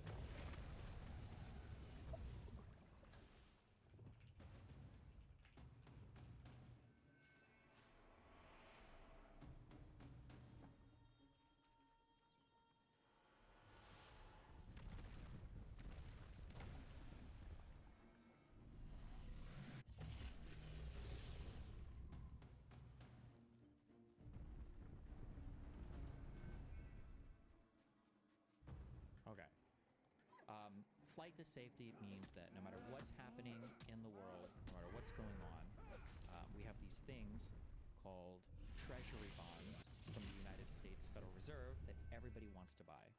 Everybody loves treasury bonds. What you're basically buying is you're buying U.S. debt, and the Federal Reserve is issuing something saying, hey, if you buy this treasury bond, we're going to pay you back, whatever the interest rates are in USD over some period of time. I think there's, 5, 10, and some other treasury bonds that people sell. So even when times are tough, even when times are scary, now this is unique to the United States. This doesn't necessarily apply to any other country, because we're just the God country. Everybody loves the USD because the United States is so strong and big and has a big military and big economy. So even in times of uncertainty, the U.S. is generally okay because we can always sell our debt. We can always sell treasury bonds. So markets are uncertain markets are globally uncertain. People still buy treasury bonds. It's a safe place to store your money. Even if the world economy is going down, the USD will still be there at the end of the day, and you'll be okay. It's a way to hedge against uncertainty and volatility in the markets. But this last time, a very unique thing happened where volatility increased in the world. And then sorry, there's still a supply demand when it comes to treasury things. So if a lot of people are buying treasuries, the demand for them is increasing quite a bit. Meaning we can pay lower and lower interest rates, right? Like if somebody's like, hey, I'm the only guy in the universe that wants to buy your debt, I'll give you, 5% interest. No, I need more. Okay, 10% interest, right? You got to pay a lot of interest. But if everybody's coming to you, yo, I want to buy USD. Holy shit, I want to buy the US debt. I shouldn't say USD because it's not a forex. It's not actually just US currency. But people like, I want to invest. I want to buy treasury bonds. All these motherfuckers are here. All right. Who wants it for 4%? Okay. Oh, me. Okay. What about 3.5%? Right? I'll go lower. Right? The problem though is. I don't know if this is confirmed or not yet, but supposedly Canada or Japan started to sell their treasury bonds on the open market, meaning everybody wasn't coming to the U.S. to buy our debt, and other countries were even selling part of our debt, meaning the U.S. had to pay even higher interest rates to get people to be interested in it. So that flight to safety wasn't actually happening. What was actually happening was people were abandoning the USD in times of market volatility. That should never happen, ever, ideally, ever. But we saw yields on U.S. treasuries go up. So when the yield goes up, it sounds like a good thing. The yield goes up. What that means is that our Treasury Department has to pay a higher interest rate for people to buy our debt, which hurts us because our interest payments are higher, right? That should never happen in times of economic volatility. People should always want USD, but they don't right now. And the Japanese government bond come down, but we saw yields on U.S. treasuries go up. What do you attribute this to? Also, just as a quick thing, because I see some people telling this now, and I've heard people say this in the past. People will say things like, "Oh no, Destiny. It's not about you keep saying like Japan is selling our debt or whatever, but that's not true. It's not the government. It's private companies. So, kind of yes and kind of no. It might be private companies, but I don't actually know if that distinction matters here. Because a private fund or whatever, My ass kicked. act in its best interest in a similar way that a government would anyway. Like I don't think a government has to tell all of the private companies in Japan. The government doesn't have to say, guys, quick, you need to sell your USD. Those companies will just look at market conditions and go, looks like what is this? We're going to start selling these treasury bonds on the open market. Better go to sleep. That would be my understanding. That's conjecture on my part. I don't know if that's true, but that would be Shit. So I would just say the same thing. I think it's very hard to know in real time. I've had a lot of experience with significant moves, for example, in the bond market, where there's a narrative that people land on, and then 2 months later you look back and go, that was completely wrong. So I think it's... So what Jay Powell is talking here is a lot of people were saying, oh my God, Japan's dumping the treasuries, oh my God, which I think I was saying that. But the reality is we don't actually know until those holdings are reported like a quarter later or months later. I don't know 100% for sure, because I don't think that's publicly made available. Who's selling what, I think. Very premature to say exactly what's going on. Clearly, there's some delevering going on. You're a millionaire. Why don't you do what Michael Sheen did? Michael Sheen, I've written off $1 million of debt for 900 people. Because I'm a millionaire in like if I spend millions of dollars, I'm going to be a brokenaire. What do you mean? I don't have enough money to give away $1 million. The fuck? That was completely wrong. So I think it's... Wait. Brokenaire. Destiny, they found on Google Earth satellite dead bodies and blood in the El Salvador prison. Yeah, that's a bad prison. Everybody knows it's a bad prison. This is a horrible prison. We should all know this. It's not good. Why in the fuck do I have friends saying it is good for the U.S. to invest a bunch of money into Bitcoin? Did something happen, or am I just stupid thinking it weakens the USD? It's just retarded friends. I only got 2 flags. Oh. Crypto that think they understand everything about the entire world. Process this flag feed. People land on, and then 2 months later you look back and go, that was completely wrong. So I think it's very premature to say exactly what's going on. Clearly, there's some delevering going on among hedge funds in levered trades and things like that. It's also, again, it's the markets processing historically unique developments and with great uncertainty. And I think you'll probably see continued volatility. But I wouldn't try to be definitive about exactly what's causing that. I would just say markets are orderly and they're functioning kind of as you would expect them to in this time of high uncertainty. Functioning as expected. Balance sheet. Let's see. I'm just curious, if you're a millionaire, is there ways you can mitigate your taxes heavily? It seems like a lot of people believe that rich people can do a ton of creative things to avoid taxes. There's different peaks, or there's different melee, range defense, magic where you can do defense. funky things with your taxes. So if you're like a contract worker and you make between, I'd say $50,000 to $250,000 a year, there's a little loophole that you have with an LLC that does 25 S corp election form. You can elect to be treated as an S corp, and you can basically bypass on half your income or more paying federal income taxes. Now you still pay FICA. No, I'm sorry, it's the opposite. You can avoid paying your self-employment taxes on a big percentage of your income. I would say that's like the small hack if you're earning between anywhere from $50,000 to $250,000 and you start your own business, which is basically free. You can avoid a bunch of taxes on your Bones cast on a tree. On your FICA there. Right. Yeah. Past 250K, that becomes nice and less lucrative. It helps a little bit because Social Security tax is capped out at like what 160,000 of income. Past that, you can do, you can still have that little S corp trick. You're saving a little bit, but past that, if you're earning ordinary income, there's not really What is ward stones? I can do for tax mitigation. I think my effective income is Recharges your armor with small amount of life. It's a fuck ton of money. Once you start getting into Substantial toxicity. You can do to hedge off your tax footprint, and then maybe once you are ultra wealthy, I don't know how much. Maybe if you're earning maybe 10 million plus a year, fuck. Ordinary or capital gains income somehow, or just Start doing like exotic tax avoidance. But at least for me, if you're earning ordinary income. Oh shit! Here we go. Seems like you're just kind of fucked. I don't think there's a lot of clever, creative ways to get rid of your taxes there. The reason why a lot of people, from what I've read at least, the reason why a lot of people seem to think that rich people can avoid a fuck ton of taxes is because people are looking at the increase in wealth. Oh God. That person's not paying any taxes on their increase in wealth, but it's because they haven't sold anything. There's no realized gain there. So that was that ProPublica article. Fuck. They say like, no billionaires only pay 2% taxes. Like, well, no, they haven't. None of those things are realized yet. So, but meetings, low security of its balance sheet. Was this driven by uncertainty about how much reserves and liquidity the market needed, and you wanted to take a little more time to find that out? And flip side, you said the market was orderly. What if market disruptions emerge? Would the Fed intervene? Fuck. We think that reserves are still abundant, so we don't think we're close to the point, particularly. Fuck. Stop. But we were facing a situation in which, for other reasons, there were going to be big flows into and out of reserves, as it had to do with the debt ceiling and the Treasury General account. For those of you who are Treasury market people, that'll make sense.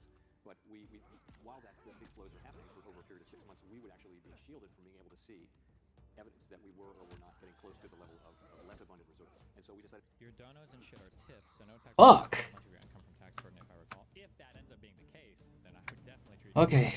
The Trump Starting to be able to survive better. We'll see if that actually happens or not. Jesus! Am I supposed to die?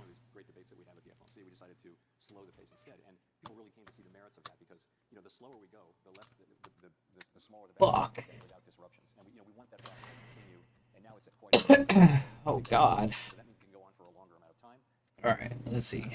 Very carefully what we think. Air. Plenty of reserves. What about the international dollar case? With all these disruptions, do you stand ready to supply dollars to central banks as you've done in the past when there's been a global shortage of dollars? Sure, absolutely we do. That's, I believe what he's talking about there, supply dollars to banks. I think that's quantitative easing, which I think we started for the first time in 2007, 2008.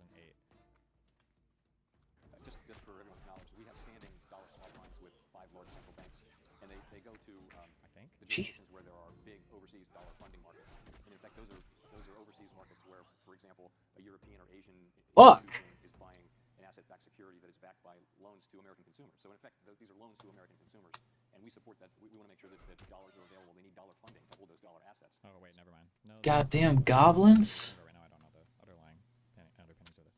So the way it works is, when needed, we lend to the central bank in dollars, and they pay us back in dollars. They then pay in their currency. They lend on in dollars, and so we take no credit risk or anything like that, and it supports dollar funding markets. Dollar funding markets are very sensitive during times of crisis, and it's very helpful.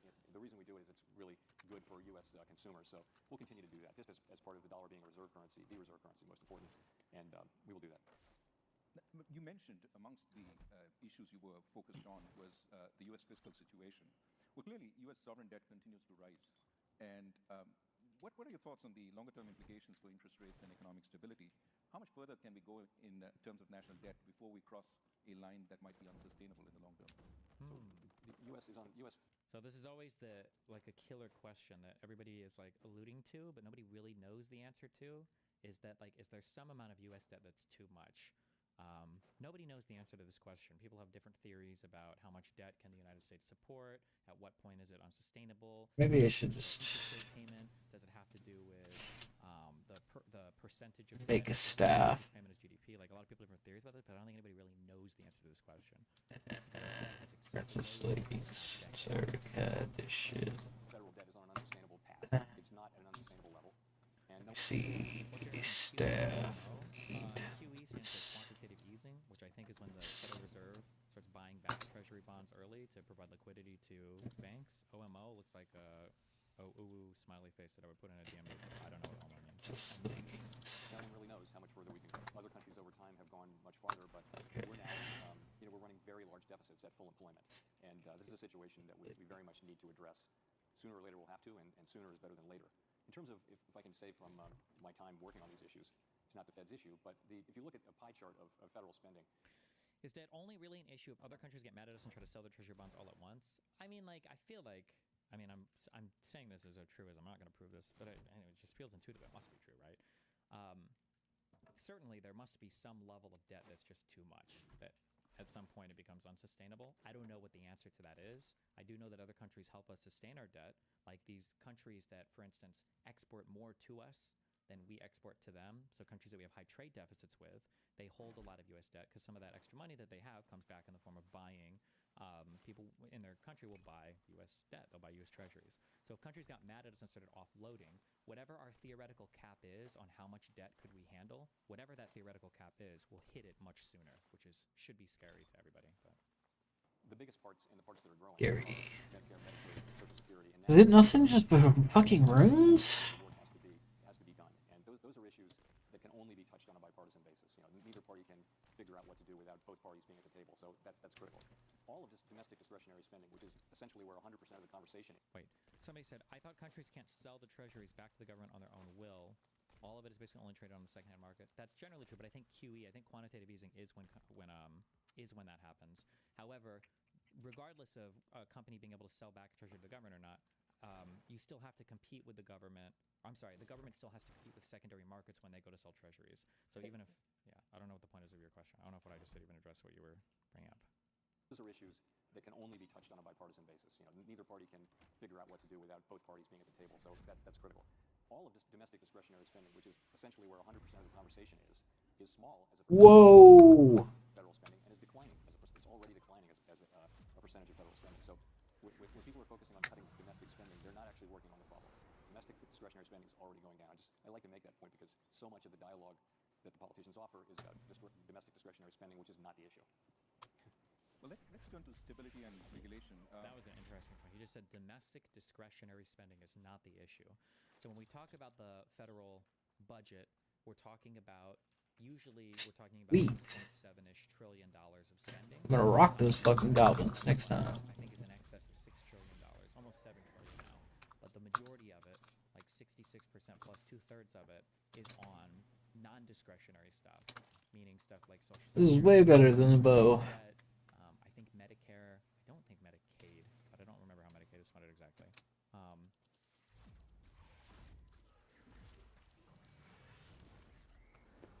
But that non-discretionary is hard because you can't. It's non-discretionary. You can't just not pay your debt. You can't just not pay into Social Security. You can't just not make these payments because shit in society would get super fucked up really fast.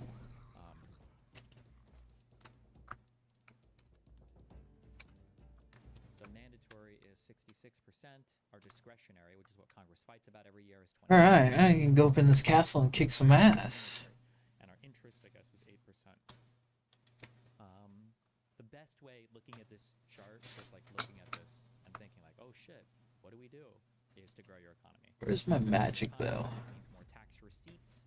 You have to look at the revenue side of things because your expenditures, you're probably just not going to be able to do much, right?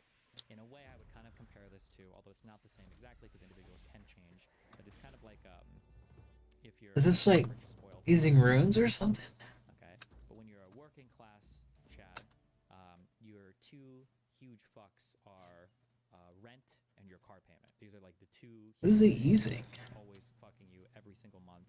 They're your biggest expenditures. They're brutal, and then everything else is kind of like sits inside of that. If you get into a financial situation where you can't afford like your house or your car payment, you're fucked. You're not going to be able to cut from your food budget. You're not going to be able to cut from your cell phone or whatever to pay for your car and house if these are getting like out of control. You're fucked. There's no way that you can deal with that.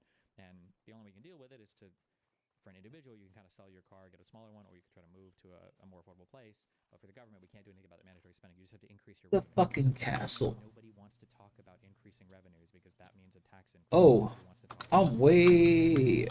It's over there. What establishes the difference between mandatory and discretionary spending? Is it just Way discretionary off. spending, or is there a procedural difference? I believe there's a procedural difference in that right now, the Congress, when they do the spending bills or your continuing resolutions, Congress doesn't fund Social Security. Congress doesn't fund interest on the debt. We don't have to do things where we say, oh, are we going to pay interest on the debt this budget? We don't do that. It's non-discretionary. It has to be by law. This stuff is always provided for.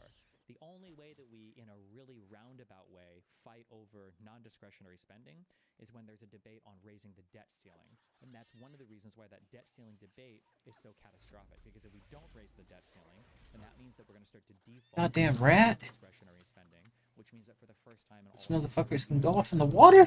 Interest, so like treasury bills, and people would buy any of our debt, or the U.S. has stopped paying like Social Security or something horrible like that. Bitch. Discretionary spending, which is not the issue. Well, let's turn to stability and regulation. Turning to the U.S. financial sector, we still have some concerns. I thought Social Security and Medicare/Medicaid are like literal Ponzi schemes. Not that they are going to fall in the future, but now they're paying out like pensions used to. Is Social Security net negative? So if Social Security, quote unquote, collapses and just has an absolute failure, what that means is that when you go to collect Social Security as a young person, you're only going to get like 74% of the payments that are promised to you. That's what a collapsed Social Security means. The idea that Social Security will go completely bankrupt and you're not going to get anything, that's not how Social Security works. Assuming everybody is paying into it. How the fuck do you recharge your staff? Scamming it or something, you will always get at least that minimum part of your Social Security payout. It's about distressed commercial real estate loans on bank balance sheets, whether they've been fully dealt with so far. There's some sense that they haven't. Add to that the very rapid growth in various forms of private credit over the last few years, which arguably haven't been tested by a full-blown recession. How would you put the resilience of our financial institutions at this point and their ability to weather potentially uncertain times? So I think our banking system is well capitalized with liquidity and is quite resilient right now to the kinds of shocks that it may face. I do believe that. In terms of the commercial real estate, there are, and this has been the case, really we've been working on this for 4 or 5 years now. There are some banks, it's mostly medium and small size banks, who have elevated concentrations of commercial real estate. Some of the have been working to make sure that those banks have a plan, have capital, and can absorb the losses that they're doing. So that's been going on for some time. The very largest banks... Please don't get me. So this is a problem that we have known would take years. Are you pro-Social Security? Yes. I hope he didn't hear me or see me. Nobody can plan for their financial future, so Social Security is just a good safety net to help people, because people suck on average with their finances. To work through, we're really well into the process of working through it. In terms of the non-bank financial sector, it's grown enormously. The provision of credit by non-banks has grown just really fast. Most of it has been funded, though, with a private equity-like structure where it's limited partners who are signed up for 10 years to a general partner to invest that money. They're not depositors who can run. You know, your money's committed, and so that funding model is kind of run-proof. That isn't some law of nature, though. So when you do start to see shorter-term funding creeping in, to your point, though, Raghu, this very fast-growing and now quite large private credit part of the economy has not really been through a significant credit event or significant. It's really grown since the pandemic, and so just for that reason and for how fast it's growing, we have a close eye on it. It doesn't have the same kind of prudential regulation, though, that the banking system has. So bigger boxes. And as I mentioned, it's a more stable funding source to the extent that institutional investors signed up for a long period. So we're watching carefully.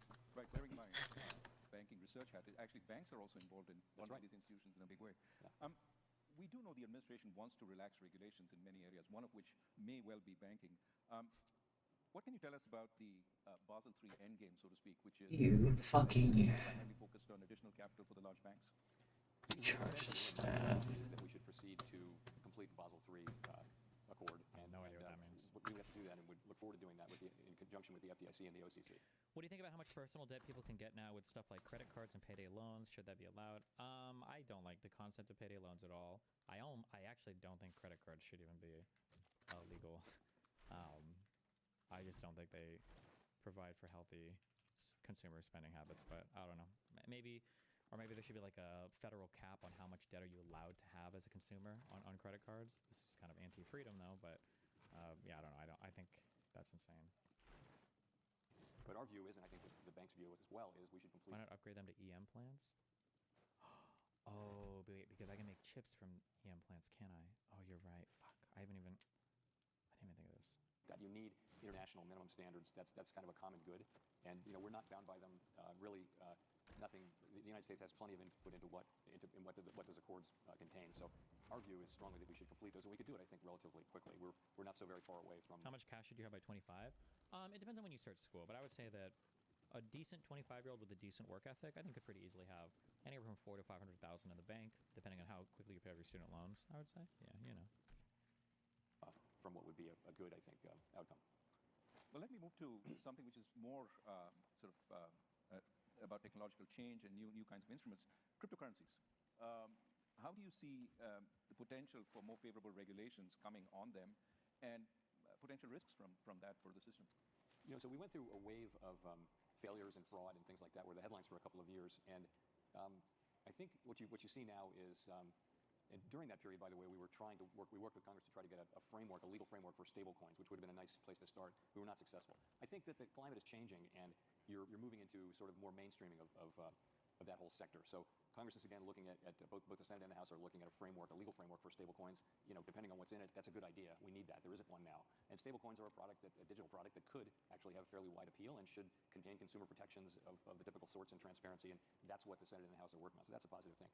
I also think some of the we took a pretty conservative, and other bank regulators took an even more conservative perspective on the guidance and rules we imposed on banks. I think there'll be some loosening of that, and I think we'll try to do it in a way that preserves safety and soundness, but that permits and fosters appropriate innovation, but that does so in a way that again doesn't put consumers at risk in ways they don't understand or make banks less safe and sound. You have a policy review underway. Now, surveys recently tell us there seems to be a distinction between a rise in the level of prices, which is what the public seems to worry a lot about, and the rate of increase in prices, which certainly they worry about in passing, but the Fed worries much more about. That is the rate of inflation. So even though we're coming down to 2%, people remember that over the last few years, it's been over 20% increase in prices. So as you start thinking about the policy review, is there any thought about how you might want to address this sort of challenge, that it's the path of prices as much as the rate of change which matters? First of all, I think you're right, and I think the public is right. When we say inflation is back down to 2%, 2.5%, and we think that's a good thing, it is a good thing. But if you're paying 20% more than you were paying in 2021, that doesn't help you much. You're still paying a lot more than you used to be paying for the necessities of life. So it's just another way of saying people hate inflation, and it's easy to understand why. All we can really control is a world in which, in the world we were living in, prices don't go down in the aggregate except in extreme times that we don't want to court.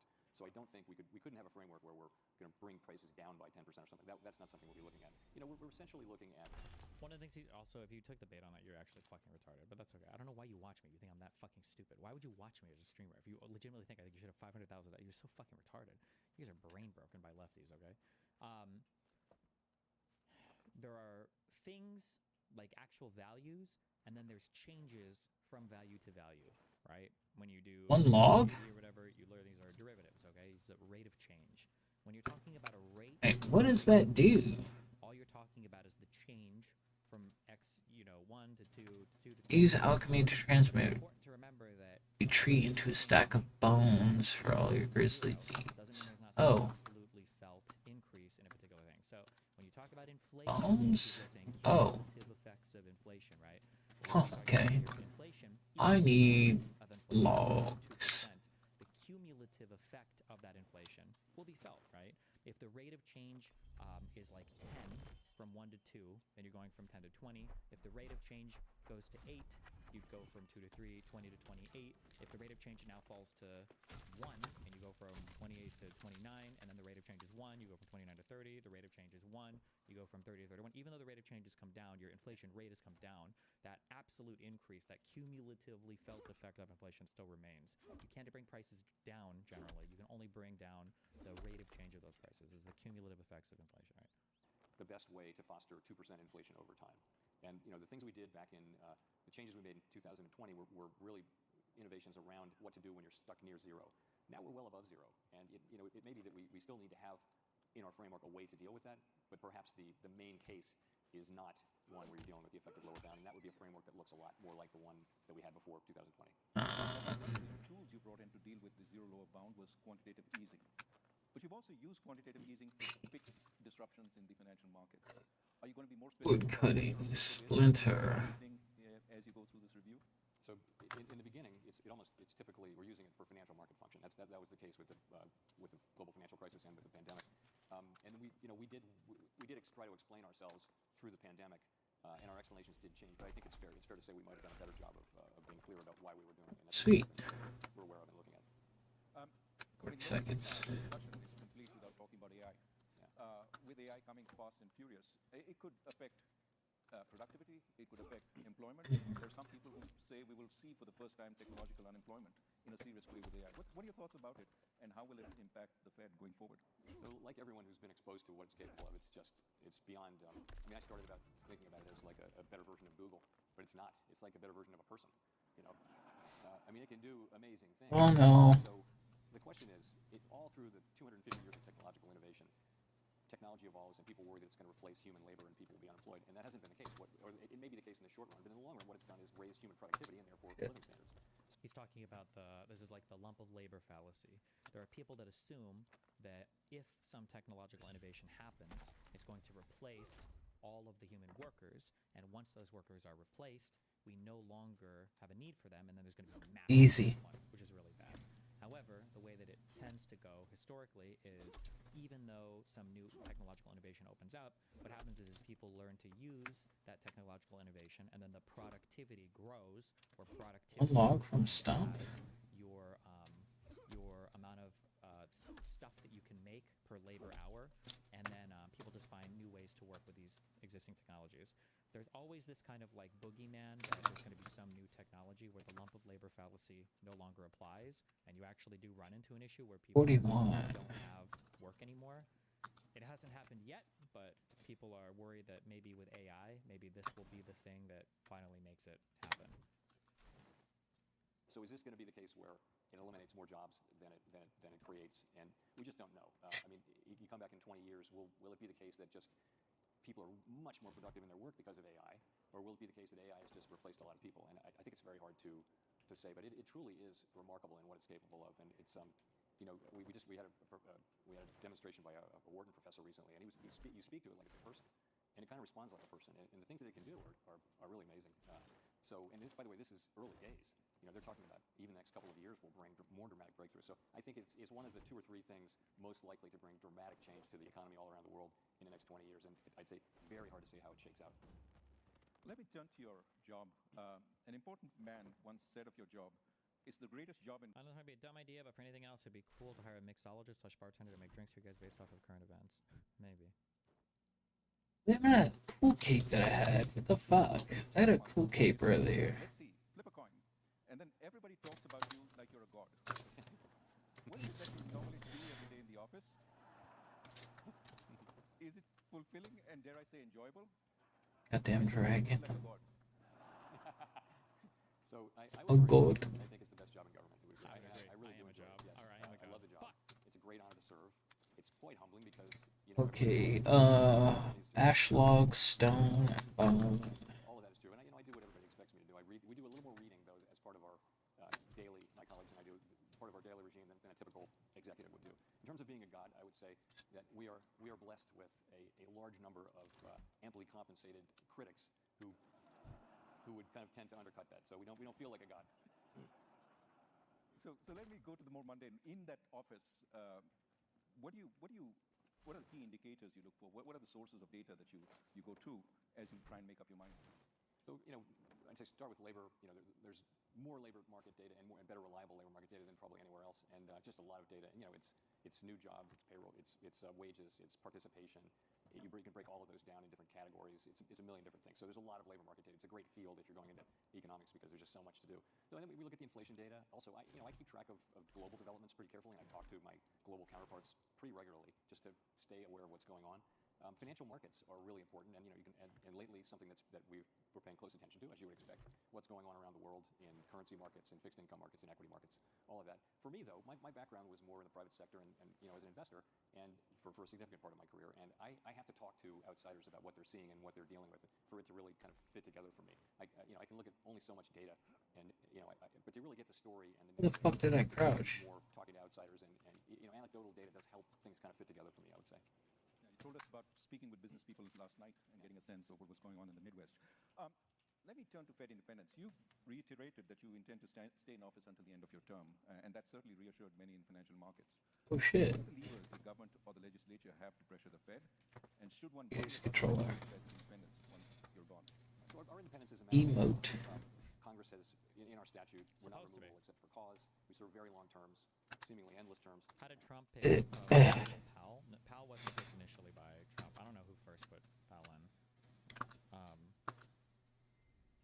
But Oh God. Typically, they just put in over and over and over again. It's gonna be outside. Was it Obama? Obama, then Trump, then Biden. Yeah. You don't like usually mess with this. So we're protected in the law. So Congress could change that law, but I don't think there's any danger of that. Fed independence has pretty broad support across both political parties and in both sides of the Hill. So I think that's not a problem. There's a Supreme Court case people will have read probably in today's journal at which the Supreme Court may decide whether independent agencies generally, whether they're authorizing laws, can contain a provision that prevents the president from firing members of a commission other than for cause. And that's a case that people are talking about a lot. I don't think that decision will apply to the Fed, but I don't know. It's a situation that we're monitoring carefully. Generally speaking, Fed independence is very widely understood and supported in Washington and in Congress where it really matters. And the point is we can make our decisions, and we will only make our decisions based on our best thinking, based on our best analysis of the data about what is the way to achieve our dual mandate. What guardrails exist in case the next guy is a lunatic? I'm not sure, and I don't know if there are any. Good luck. Goals as we can to best serve the American people. That's the only thing we're ever going to do. We're never going to be influenced by any political pressure. People can say whatever they want. That's fine. That's not a problem. But we will do what we do strictly without consideration of political or any other extraneous factors. Clappa. People hope that's true. Well, I have time for one more question. I'm not going to ask that question. The question I want to ask is a more personal one. What is it that you like to do most at home after an exhausting day flipping coins in the office? I play one of my guitars. I do Zoom calls with my kids and my grandkids, and I go to the gym a lot too, just to stay in shape. We need you healthy. We need you healthy. Thank you very much, Chair Powell. Thank you. And please join me.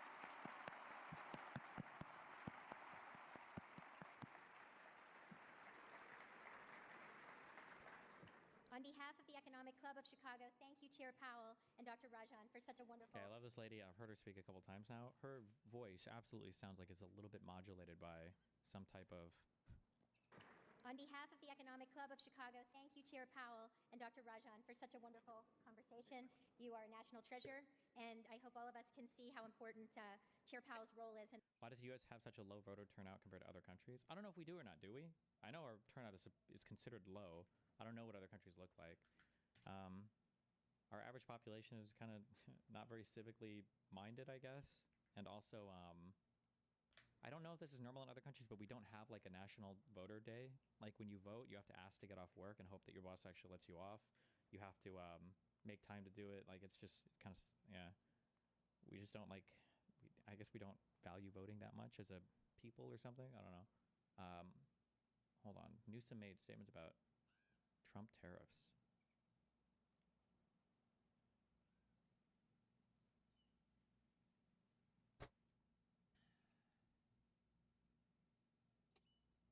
I wonder if it also... They rely on dependable and trustworthy long-term partners.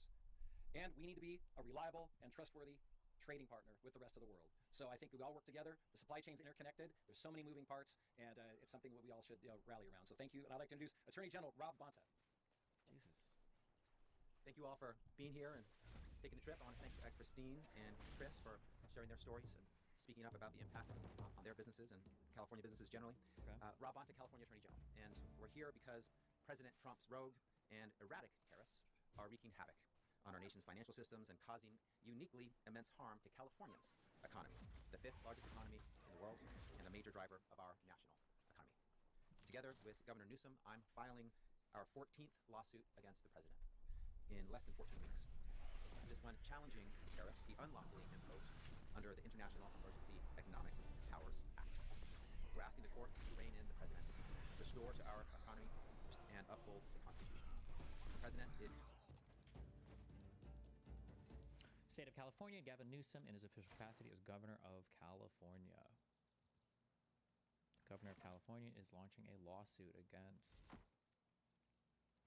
Trump to seek declaratory and injunctive relief to block the tariffs imposed Blade. because they're not authorized by the IEEPA.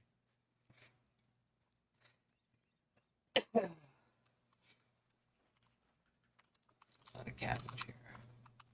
Interesting. I feel like there's, just from the little I know, the president has such wide deference here. I feel like there's no way they win that lawsuit. But still good to try. Fuck it. Is yet again acting as if he's above the law. He isn't. He is yet again violating the U.S. Constitution, overriding Congress's authority, and breaching the separation of powers. It's simple. Trump does not have the authority to impose these tariffs. He must be stopped.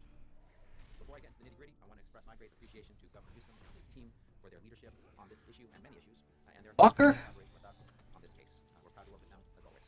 And I want to recognize my team at the Department of Justice, especially the individuals in the government law section who worked tirelessly to make this lawsuit possible. It's an honor to work alongside so many dedicated public servants, both at the DOJ and in the governor's office. The gravity and instability of the situation at hand cannot be overstated. The risk to California, to our businesses, our workers, our families, cannot be overstated. As of April 2nd, Trump has imposed tariffs on every single one of the U.S.'s trade. It changes. Shockwaves around the globe. On average, the tariffs are more than 22%, the highest in more than a century. For some trade partners, the tariffs are much steeper. Tariffs on our neighbors, Mexico and Canada, are 25% for more than half of goods. Canada has responded with a 25% retaliatory tariff, including on fresh produce and wine from California. Tariffs Fuck! at an astronomical 145%. In response, China has To be clear, that's not 145% on all guns. That's just on some of them, and on others it's 150. Badass. Retaliated with a 125% tariff on U.S. goods, including on California. Just 2 days after Trump announced his most sweeping tariffs, the U.S. stock market suffered the largest two-day loss in history. One analysis projects that the tariffs will make the U.S. economy, quote, permanently smaller by $100 billion annually, end quote. And another found that Trump's tariffs will cost the average American household $2,100 per year. Nothing resembling Trump's campaign promises to fix the economy and make life more affordable for Californians and for Americans. Given California's enormous economic footprint, the impact of these tariffs on our state, our businesses, our people is especially harmful. California is the nation's largest importer and second largest exporter, the largest when it comes to agricultural exports. In 2022, California's agricultural exports brought in nearly $24 billion. Mexico, Canada, and China happen to be our biggest trade partners. Over 40% of California's imports come from those three countries, and they are our top three export destinations, buying close to $67 billion in California exports, over 1/3 of all of our exported goods. Damn. Trump's tariffs are already hampering Oh, God. as a major purchaser of goods ourselves to contract for purchase and sell goods. Already vendors have warned us that they're going to pass the cost of Trump's tariffs onto the state of California. Trump may claim he's a businessman, but Trump's tariffs are truly terrible for business, and they're breaking the law. Let's get to our lawsuit. It focuses specifically on tariffs unlawfully imposed by executive orders that claim authorization under what's known as the International Emergency Economic Powers Act, or I. I'm stupid, but will everything coming from China now double in price? The problem is it's not just things coming from China, it's things that are also made by materials coming from China. So it's not just things coming from China, it's going to be things that might come from other countries that use things from China, or it might be even stuff that's made in America. However, even though it's made in America, they a part of the manufacturing requires some Chinese parts. Like everything has the potential to grow dramatically in price. It's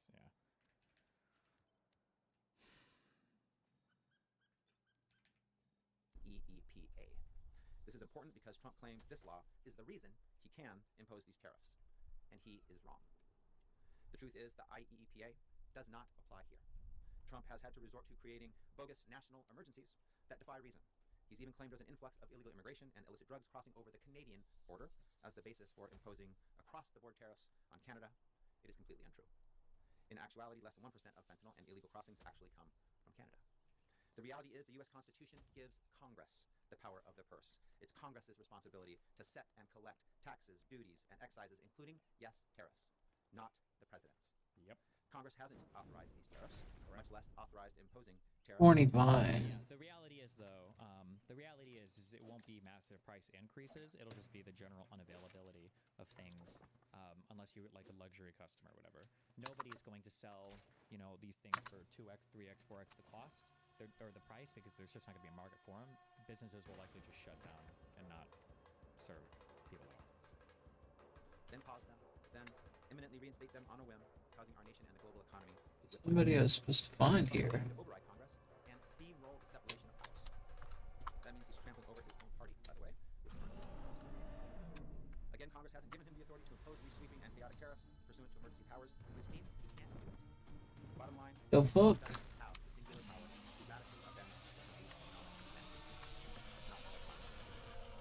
Trump may claim these tariffs send a message to our international partners, but Americans are the ones shortly to blame.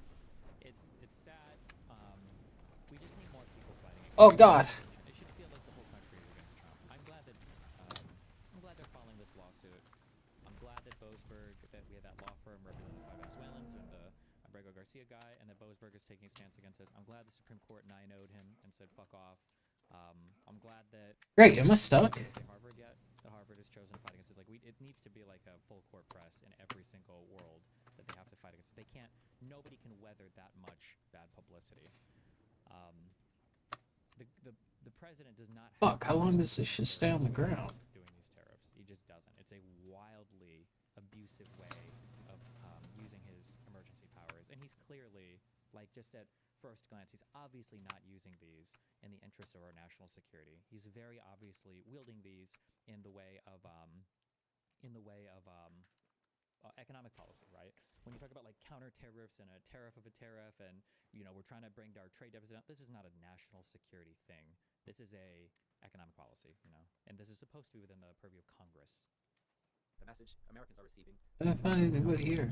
The farmers here in the Central Valley, small businesses up and down the state, families sweating over their household budgets to see where exactly they can squeeze out. Can states have their own trade policies and treaties independent of the federal government? What's stopping California, for example, from trading free of tariffs with Mexico? And if it's legal, what's the legal recourse for the federal government against the belligerent state in that case? States are absolutely not allowed to manage trade policy like that, and you wouldn't even want them to be able. It would just be a clusterfuck. The big strength of the United States against Europe and other countries that the European Union is trying to emulate is the fact that we have a shared and unified market. If you want to trade with any U.S. state, you trade with the United States, and it's all the same rules and regulations, basically, more or less when it comes to shipping things into the country. If you start having individual states set their policy, then you start looking like a pre-European Union unified market where every state might have a different regulation and some stuff can be shipped in, so it just turns into a huge clusterfuck. Apparently, Canada does have provincial trade barriers and shit, which is fucking crazy to me. I never knew that until a few weeks ago, which that just sounds like a unbelievable clusterfuck to me, but yeah. I think you underestimate just how retarded MAGA is and how much of a cult it is. They will always find justifications for Trump's actions no matter what. That's true, but I beg and plead with you to recognize you have to be able to look and see what's actually happening. MAGA will always justify Donald Trump, but that's like core MAGA. That's like 25 to 35% of MAGA. The people, and you only need to peel off, like, remember, like 3 to 5%, and then they're not electable. But there's like huge swaths of the outer perimeters of people, or the independents or whatever, or people who just didn't vote, or people who felt indifferent, who are going to be negatively impacted by these things, who are not going to be okay with these types of policies. The extra thousands of dollars each year that these once prices start going up. Cost of groceries and gas and other goods. Like, I make fun of that Benny Johnson guy for saying things like paying higher prices is patriotic, and you should make fun of him. Fuck this guy, but. Some MAGA might defend this, but that's not going to be the average person, even the average Trump voter. Rising. The cost of bananas, coffee, chocolate, wine, iPhones, video games, clothes, all on the rise. As Republican Senator Ted Cruz said, quote, tariffs are a tax on consumers, end quote. Couldn't say it more clearly. And we're feeling it. Seniors looking at their retirement savings are feeling it. Parents looking at the college funds they've built up for years are feeling it. Farmers looking at the crops they're counting on to support their families and pay their workers are feeling it. Trump's tariffs are a slap in the face to Americans, especially hardworking families just trying to get by. It's time to put this chaos to an end. It's time to hold Trump accountable to the law. With this lawsuit, we are. As Attorney General, it's my job to ensure California remains the best place to live, to work, raise a family, or run a business. That's exactly what I'm doing today. I'm proud to be alongside our great governor to fight for California's vibrant economy, businesses, workers, and families. And before I pass it off to my partner on this lawsuit, Governor Newsom, I want to give a final shout out to the folks on my team who worked tirelessly on this lawsuit. Okay, got all this. Let's see if I need to repair shit. Repair my stuff. What I need to put. Clapper. Having us and hosting us, and thank you, Chris, for your stewardship and leadership and willingness to Damn it. And step up at this critical moment. Look, I think the Attorney General did an exceptional job in laying out the framework as it relates to the particular issues under the IEEPA, and notably issues that have been brought to the fore as it relates to the major questions doctrine recently by the Supreme Court. I would just highlight just just two of the specific examples the Supreme Court used as it relates to the major questions doctrine on the issue Wood bin pile. under the Obama administration. If they are consistent, then this lawsuit is a lock. Are these even? This is decoration, right? I want to tell you what our state of mind is as it relates to the issues that impact the state of California, obviously the state of our union, and the state of the economy more globally. We talk often about California being the 5th largest economy in the world. That is correct. We're also the largest manufacturing state in the United States of America, $412 billion output. And I want to put that in perspective. Texas is 41% smaller. It's a 41% larger share of manufacturing output just here in the great state of California. Bigger fucking. Often isn't communicated, I think, as effectively as it should be. By the way, the United States is the 2nd largest manufacturer in the world, which is also something that I think is important to highlight. The manufacturing Feel I need to make this by the tariffs disproportionate to any base taller. The 5th largest economy in the world. Let's put that in perspective. We're 14% of the U.S. GDP. That is 50% higher than the next state. No other state will be more impacted by the impacts of this, as Christine said, uncertainty that is best described as toxic uncertainty because of these tariffs. Let me underscore Repair. that consideration and context to where we are. We are also the largest hunting, fishing, agriculture, and forestry state in this nation, 150% larger than the next state, Texas. Folks, talk to us about the impacts, regional impacts of rural. Your CEO getting 300x average wage and still needs someone to get him or her coffee. Here you would not get away with that crap, and the CEO would even be the one bringing the assistant coffee sometimes. I don't know what you're talking about, but whatever you're talking about is not real. I don't know what country you're pretending to be a part of, but why the fuck would you want the CEO of your company wasting time getting coffee? He's probably better served. He probably better serves the company doing things that are not that, would be my guess. Economies, you're talking about California. You're not just talking about the Midwest and places like Texas. You're talking about our state, the state of California. Almonds you see around us, export dependent. Pistachios, export dependent. Dairy, export dependent. In fact, 43% of almonds and pistachios and dairy are export dependent in the state of California. Few industries will be hammered more than the toxic uncertainty of these Trump tariffs. The impacts, what more evidence do you need? Check your 401k. Check your portfolio. If it includes NVIDIA, you should check it right now. NVIDIA, the great California company, one highlighted by the same Trump administration over the course of the last 24 to 48 hours, just got hit today with a $5.5 billion charge. Great California company got hit with a $5.5 billion charge, sending the markets to tumble yet again today. NASDAQ. Did they really, on what, like on imports, or did they really just have like a surprise, like $5 point whatever billion tariff charge? Is that? On over 2% as I speak. Are state-specific trade agreements possible? No, you cannot do that. It is illegal. States are prohibited by the Constitution of the United States from forming their own treaties, alliances, deals. They cannot do that. That is exclusively within the jurisdiction. Damn it! I don't mean that. As it should be.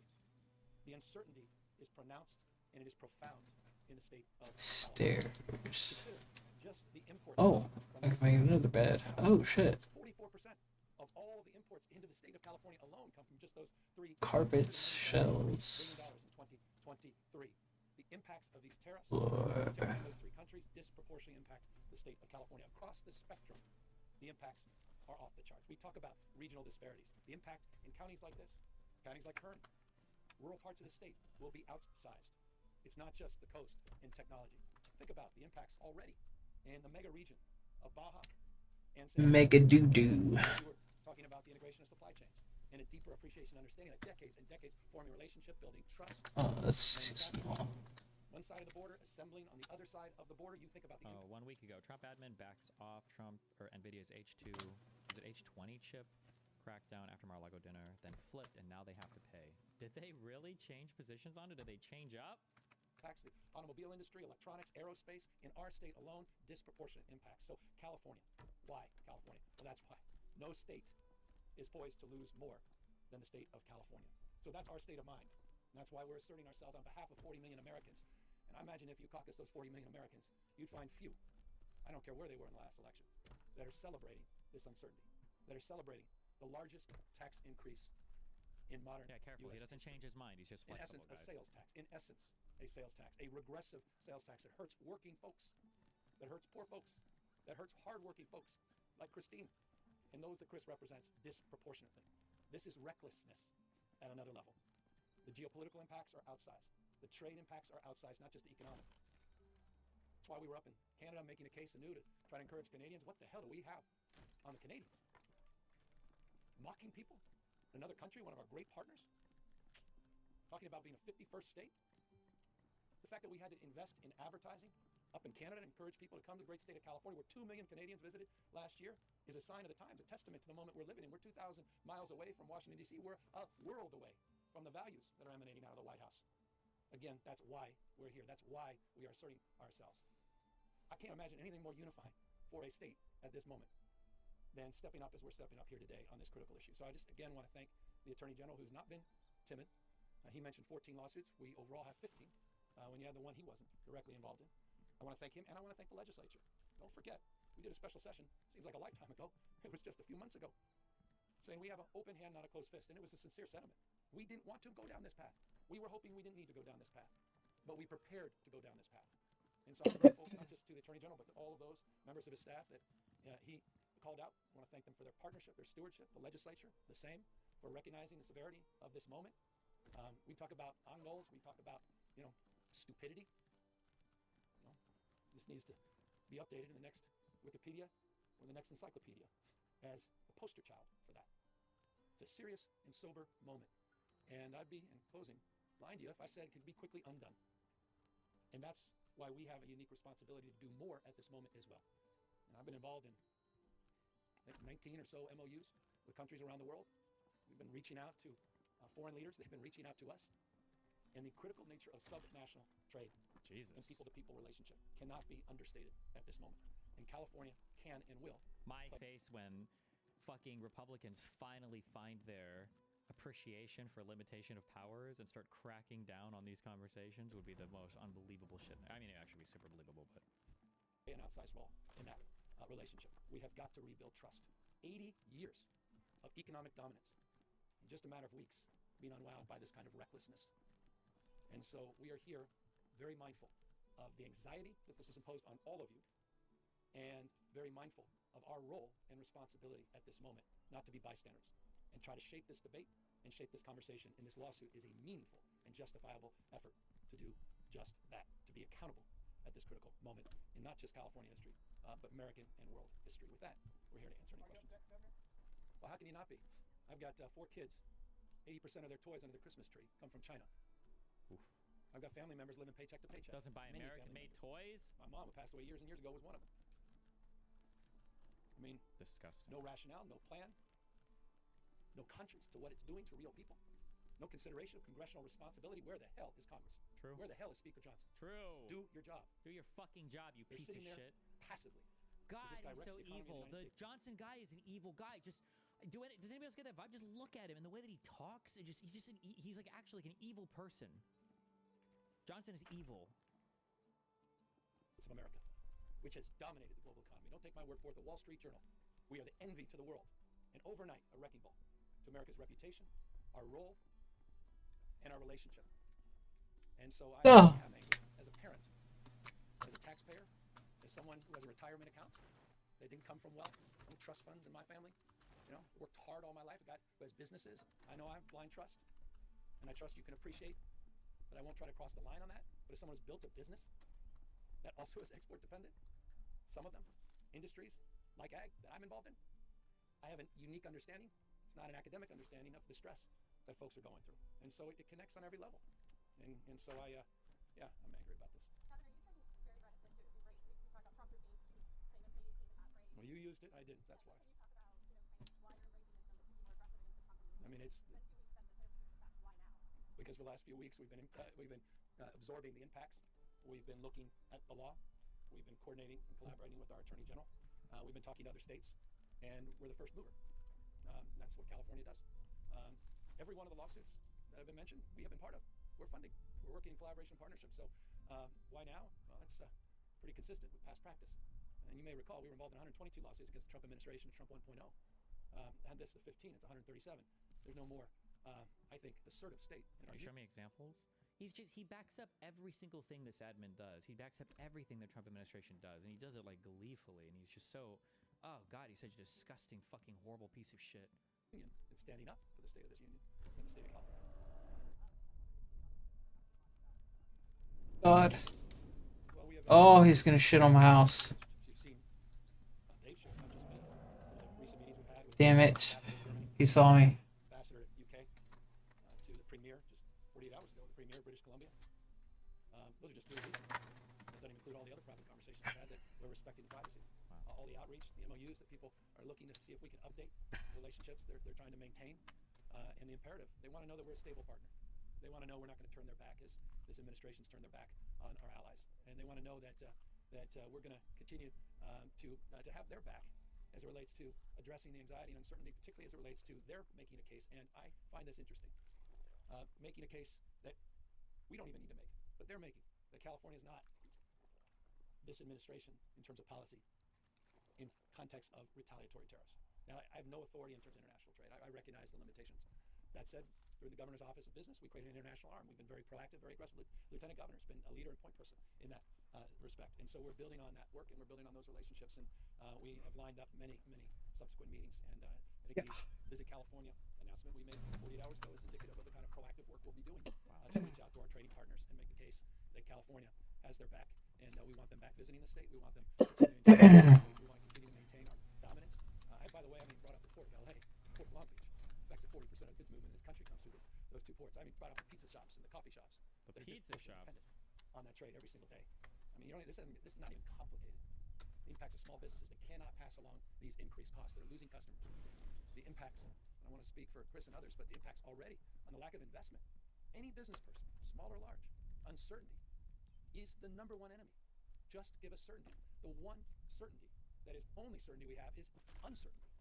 That literally on a whim, day to day, hour to hour, phone call from a donor to a phone call from another donor, that there will be a waiver. There will be an exemption. I mean, from free capitalism to crony capitalism, just like that. Just like corruption. This is the personification of corruption. I appreciate the press. You chase this for a living. This is smash mouth in your face. Every minute of Not gonna lie, dude, I'm actually fucking terrified. Scared because of the economy, our global relationships, ignoring the courts. I don't see a lot of light right now. Sorry for being doomer. Listen, we'll come back from this, okay? every day, We're every America. hour, and you know it. You've seen it. How in the hell are we sitting by and allowing this to happen? So again, that's the why, and that's what we are pushing back against in this lawsuit. How do you view the court? Thanks for taking the time. Thanks, Attorney General and Christine and Chris, for hosting us. 2 quick questions. Number 1, have you spoken to the president about this? And number 2, is there any response for chemical pollution in the Bay Area? Do you have any reaction to these discussions of refinery announcement? Yeah, Valero, just briefly on that, respecting the importance of that question. Under our special session, the first special session bill we advanced, there was a requirement to give notification as relates to any augmentation operations or closures for refineries in the state of California. Pursuant to that, we were given notification this morning, late last night, early this morning, made official, and we have a year to now address that issue. And I can assure you, beginning last night, we had all hands, and we're in the process of addressing any anxiety that may be created or any market disruption that may be created by that announcement. But we have time pursuant to that special session to mark some progress. Would Gavin actually make a good candidate? Guys, nobody has any idea who would be nobody has any idea who would be a good candidate right now. Talking about the presidential election this far away, even a year and a half, would be, it's ridiculous. There's no shot. It's not even worth talking about. Or talk about it somewhere else. This is like NFL draft picks for like the 30-30 Super Bowl. It's just like you have no clue. Andrew Schultz destroyed you? What, did he talk about me today? And already this morning, first thing this morning, our teams are assembling to advance that progress in concert and partnership with the legislature. And your first question, perhaps you can advance it.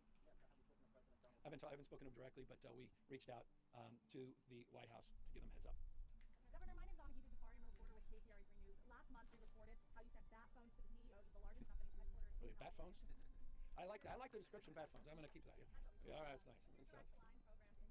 Have those CEOs discussed the tariffs with you now through this new line of communication? Yeah, well, it's interesting. I mean, all of them. There's not one that has expressed anything differently. All of them have brought the issue of tariffs up and uncertainty. Can you say who you've been talking to? No.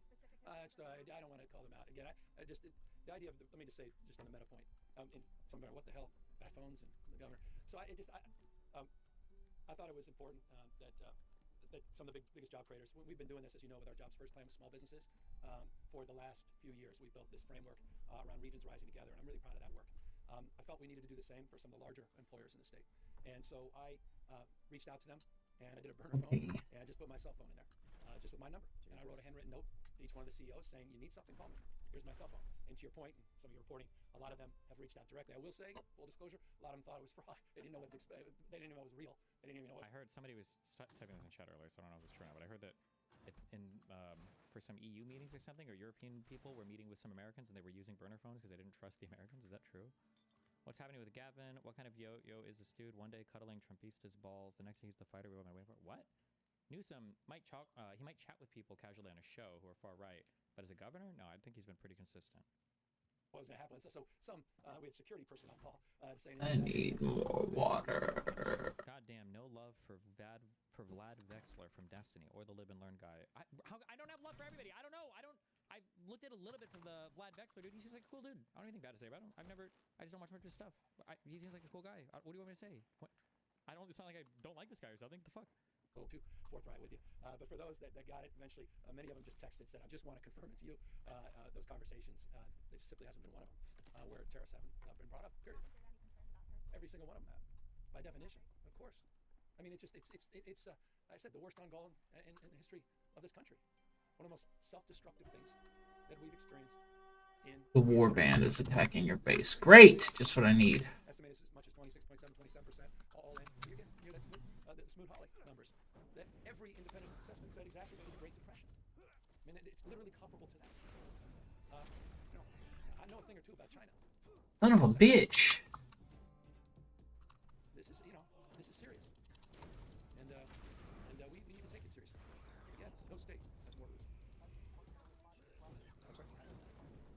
Well, I got my turn. We bring lawsuits in. We've done that in the other 13 lawsuits up to this point. We've had a lot of success in those lawsuits so far. Have you read the report about the Doge whistleblower in the backdoors they might be installing? I saw a little bit of it. I don't follow or give a fuck about whistleblower shit ever until something actually starts to come from it. I don't trust any of that shit ever. The nothing ever happens chud strongest, and ever somebody brings up fucking random whistleblower. So, if something comes out of it, I'll cover it, but... Securing temporary restraining orders, preliminary injunctions. The approach here is the same, although its application is different in that it applies to these universal tariffs. It's the idea that the president is exercising authority that he doesn't have. President Jesus. It's really that simple. And he thinks he's above the law. He's not. He thinks he can violate the Constitution and the law and can't. And so it's up to us to hold him accountable to following the law. And in any court where we will get what courts give, a fair and objective hearing, a full review of the facts, a complete analysis of the law, we believe we'll be successful. And we believe that in this case. Have you been able to calculate and project the economic impact these tariffs will have on the economy? There are numbers you can throw out?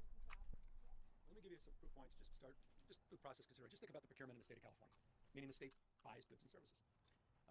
IT, we buy over $10 billion a year in IT and other non-IT goods. The tariffs, by definition, have already had an impact on the cost of those goods. So that's a direct economic impact. I talked to you about the markets. Why do I bring up the markets? Because the markets in California play an outsized role in our budget. Capital gains plays an outsized role in our budget. NVIDIA's success as a company Motherfucker. plays an outsized role in the revenue we generate in the state and our ability to support critical programs, including supporting farmers. The impacts of that. Also, by the way, for all of the maggots, because these guys always used to say, are you guys cheering for the failure of our country? Are you guys cheering for us to fucking fail? All the ones that talked about that bullshit, that are like gleeful that California is having economic issues, like, remember that, just remember that. Have already compelled me to adjust the budget that I will be Damn. The May revise will reflect a downgrade in the economic outlook in this state. I have been meeting consistently in the last few weeks with economists, not only state economists, independent Fucking rats. universally. They have significantly downgraded the GDP projections for the state of California next year, have increased as a consequence of this toxic uncertainty the likelihood that our unemployment rate will go up, Bitch. and that the environment will precipitate in higher inflation. All of those things will inure to slower economic growth, less capital gains revenue, and a significant, from my humble perspective, how significant? Stay tuned to the May 15th revise. Change in our projections as it relates to revenue collection and an adjustment into our baseline spending in order to submit, as I'm constitutionally required, a balanced budget. So the impacts on the budget of this state are already being felt, and the full impacts have yet to be fully felt. Sorry. One second, just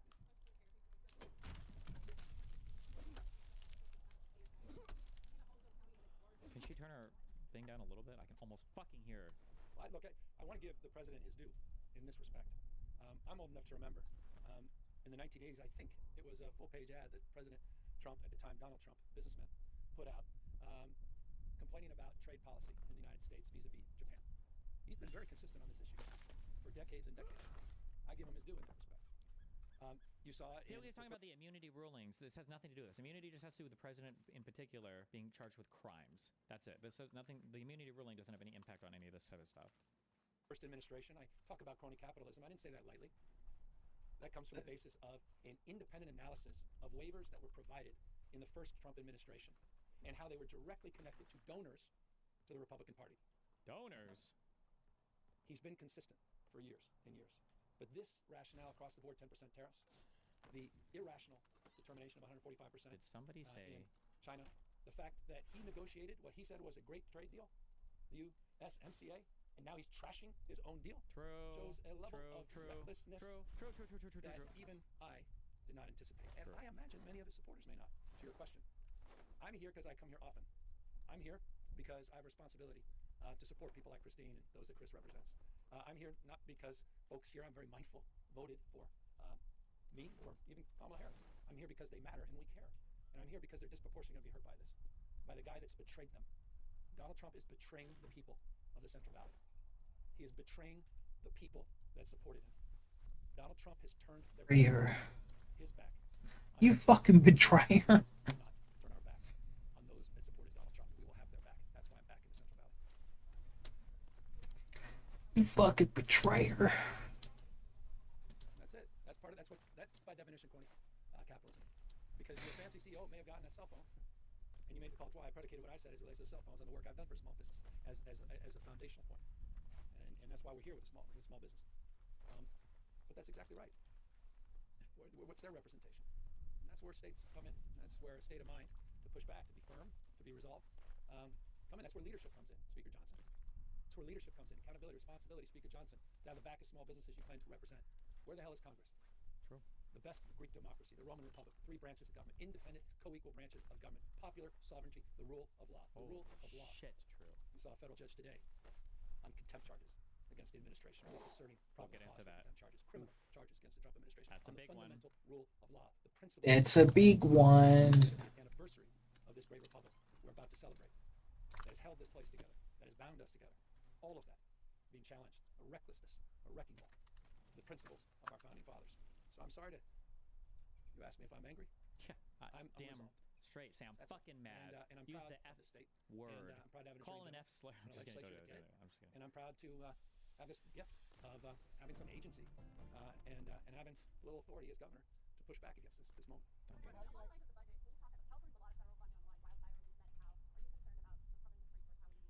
Well, let me remind you guys of this.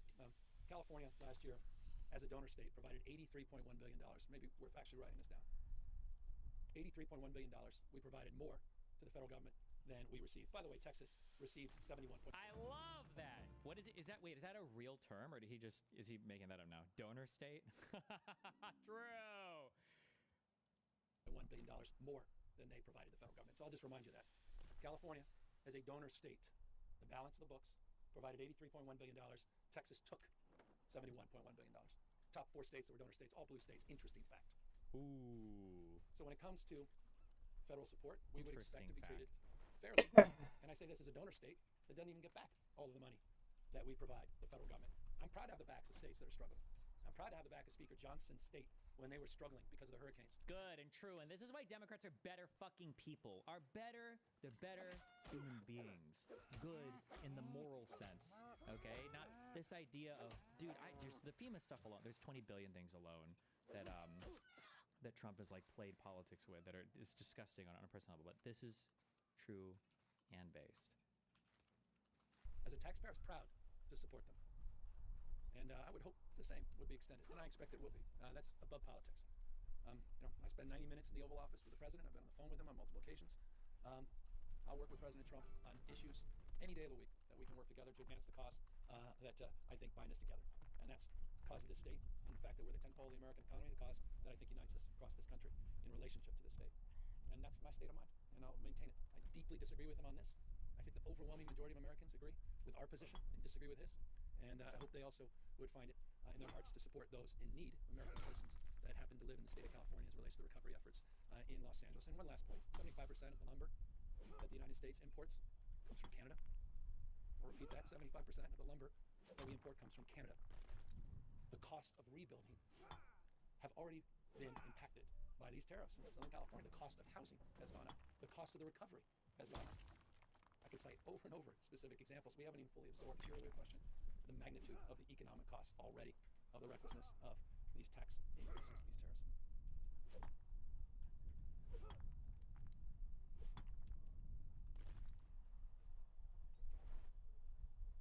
Fuck. Yeah, it's it's just the distraction of the day, the art of distraction. Don't get distracted by distractions, we say, and here we zig and zag. The art of distraction. True. This is their 80-20 issue as they've described it. True. Those that believe in the rule of law defending it, but it's a tough case. Because people are they defending MS-13? Are they defending, someone who's out of sight, out of mind in El Salvador?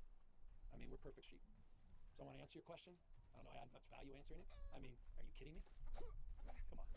I remember I saw some pundit did this. I remember that Newsom guy when he did gay marriage in 2004. The hell is he talking about? He's kept marrying people, 4,036 couples from 46 states and 6 countries. So what about the rule of law? Maybe they forgot. The judges said there was no irreparable harm. And when the judges, the California Supreme Court, said we should stop, we stopped immediately. It wasn't even in question. When a judge adjudicates, we listen. It's not in question. How the hell are you debating that? It's Orwellian that you're debating that. And it's exactly the debate they want, because they don't want this debate on the tariffs. They don't want to be accountable to the markets today. They don't want to answer for NVIDIA taking a $5.5 billion charge. They don't want to have a real conversation with Christine and what's going on in terms of the export uncertainty here in the Valley. They want to have this conversation. Don't get distracted by distractions. We're all perfect sheep. Thank you guys very much. Wait, what does that quote mean? We're all perfect sheep. Is he saying that like everybody deserves to be treated as a victim when they're being victimized, or what does that mean?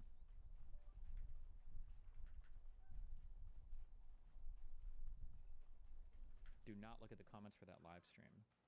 Unite the governors. Newsom could have a live stream gathering of governors. Put a stop to this. Let's go California. Very impressive. Finally, listening to an American. What? These are nice. 87 days of inflation. 87 days of tariffs. 87 days of golfing. 0 days of greatness. True.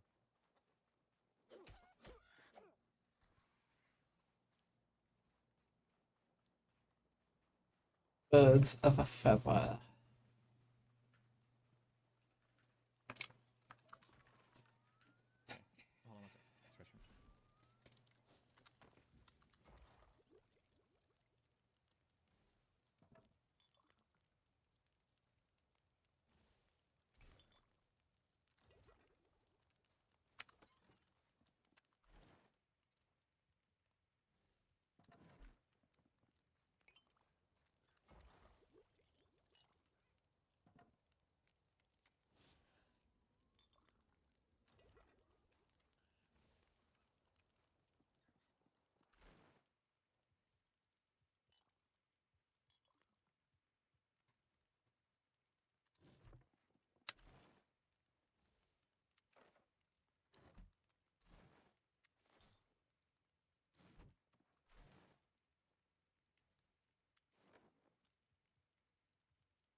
Newsom should say that at one speech or at some point in a conversation with Trump. Did you guys even say thank you for our donations to the federal government?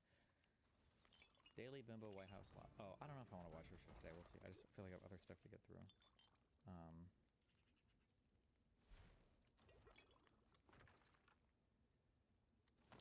Exclusive. U.S. Consumer Safety Agency to stop collecting swathes of data after CDC cuts. Base. Any chance you connect with Midas Touch Media after the lawsuit was over? I have had 2 different people reach out to me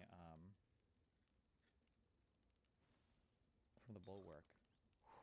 I want to start doing shows with them. I feel like if I do 2 shows here and the viewership and everything's good, maybe I'll work my way into the rest of the Bulwark people. So I'm setting that up now.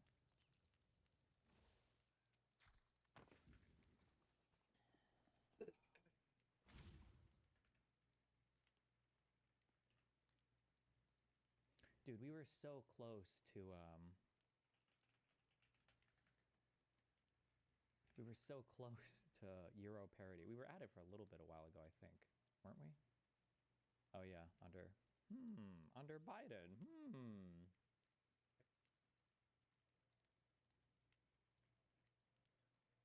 And now we're hitting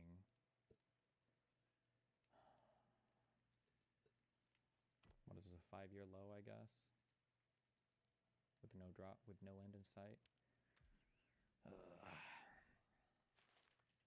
It's this fucking How well has this been, Shapiro? question mark I shit. was just gonna say, if there's another Holocaust, if they start rounding up the Jews again, I hope. Don't need these anymore. According to Axios, Elon Musk's visit to the Pentagon on March 21st was meant to initially include a top-secret briefing by Defense Secretary Pete Hegseth and other senior officials about preparations for a war with China, but was in order to be canceled by President Trump after information... Dragon Slayer, investigate the blue flame door in the swamp. Trump has claimed to have said after the leak was circulated around the White House, with an official adding, quote, is still very much loves Elon, but there are some red lines. Elon has a lot of business in China. Danger, speak to the wise old man and learn about life wards. The wise old man wants to teach you about life wards and how to recharge them. That pushed back Okay. against, Life wards. Was the DoD one of those? Where they were like, don't respond to this shit. I think the FBI might have been one. I don't remember if the DoD was one. Life wards. So you discovered blacksmith benefit, as I like to call it, life ward. Say, if there's another Holocaust, if they start rounding up the Jews again, I hope Ben gets gassed first. Jesus. Spirits of enchantment, granting you greater protection. The Holocaust. Like if another Holocaust happens, despite the fact that Handy stuff, especially with dragons about. Now you'll find that your life wards can get depleted by the brutality of other creatures in the Ashen Law. To recharge them, you need to craft yourself ward stones. These precious little doohickeys will recharge your life ward enchantments on your armor. A small cost. A bit of damage to your soul. Don't worry, it's not permanent, but perhaps avoiding overindulging stones, eh? says as a dual citizen, I love Israel and the Israeli people. They deserve a government that actually believes in peace and not force and violence. Some stone essence. Stone crafting. Okay. I wish the settling and repossession of Palestinian land would stop. I wish the bombing in Gaza would stop. Gazans deserve to live a life free of fear. For all of the crimes Hamas has committed, we must always remember they're not Palestine. The Israeli government holds all the power. It's on them to stop the violence and show a true willingness for peace. So yeah, definitely soft pedaling and massaging Hamas in the middle of a war, while also chortling about which Jews should go first to the gas. Why am I watching this? I don't give a fuck about your Jew shit. Why am I... Chambers. He seems like a really nice person. Just generally, very nice person. I will, again, just repeat that no matter who you are, I hope that you don't die in a Holocaust. It seems like the baseline of basic human decency, but... Okay, I don't know who demanded I watch this. Thanks. Okay, don't care. The fuck does that do? Trump Media launches non-woke investment portfolios.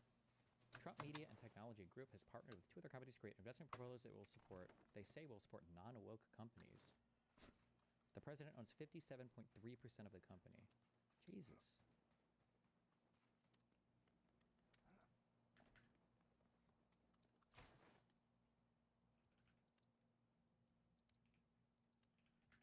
From your memoir, A Personal Odyssey, I'm quoting. Don't care about this.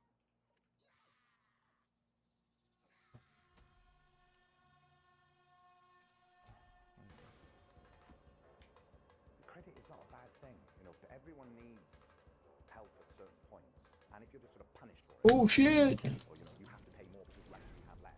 There's just a basic unfairness there, and that needs to be put right. Using £100,000 of my own money, I've managed to buy £1 million of debt belonging to nearly 900 people in South Wales. Here's to it. They can't jump across. Users. Don't know why this is to me, but Sopranos clip. Is that it?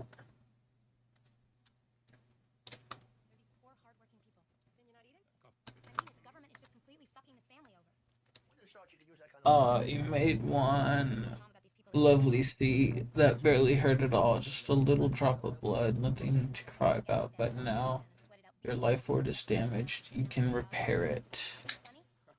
Just use the ward stone and bam, instant life ward recharge. Sure, it'll tear a bit out of your soul, but so will listening to Dork talk about hammers for 3 hours. Just don't use too many at once. You'll be fine. Right on. Get out there and slay the dragons. Oh, okay, I see. Give me defense. The senator, I think, that went to...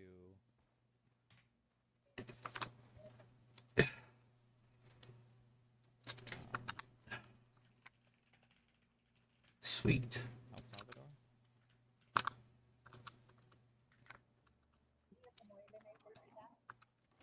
What's that?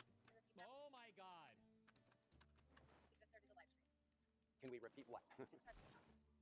Okay. I'm going to start again with. So I just met with the Vice President of El Salvador. I'm grateful for the meeting. The President is out of the country at this time. So I appreciated the chance to talk to the Vice President about the case of Kilmar Abrego Garcia. Esta mañana estuve platicando con el vicepresidente de la República, el señor Ulloa. Descubrimos que ya una empresa legítima elección se haya perdido porque el presidente está fuera del país en este momento. Y estuvimos de acuerdo en que... Jesus Christ, come on. Really? What the fuck is this? And we started the conversation on a point of agreement, which is that our two countries should work together to crack down on transnational gangs like MS-13.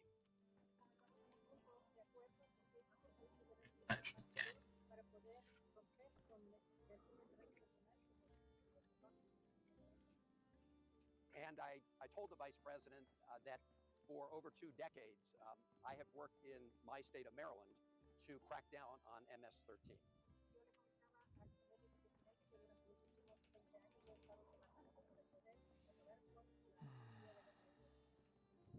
And look forward to further efforts to make sure that we crack down on violent gangs.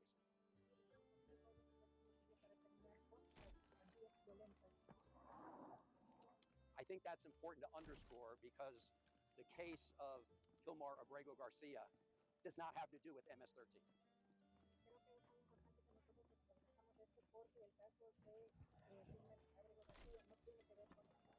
If you listen to President Trump and the Trump administration, you would with Okay, I don't think this is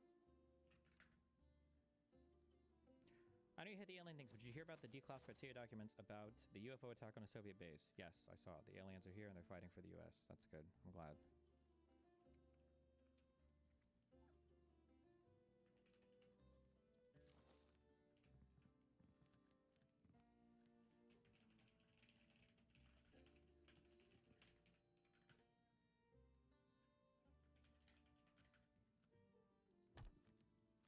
Watch Bill Maher talking about his meeting with Trump. I already watched it. It's cringe. Jesse Singal and JD Vance locked in a bitter Twitter battle. Consider that Joe Biden allowed approximately 20 million illegal aliens into our country. This placed extraordinary burdens on our country, our schools, hospitals, blah, blah, blah, blah, blah, blah, blah. JD, if someone's really a bad hombre, you can give them a trial and prove it. Saying you don't have to prove it means you're okay with deporting innocent people. Again, you're not even addressing the issue. Biden overwhelmed the system with illegal migration. Is your proposed solution to give a jury trial to all 20 million illegal aliens? This is what I'm talking about. Remember, they will always have a reason to excuse some insane bullshit. Why are you trying to get around due process? What the fuck is wrong with you? What? Are you saying due process for everybody? Are you saying due process for everybody?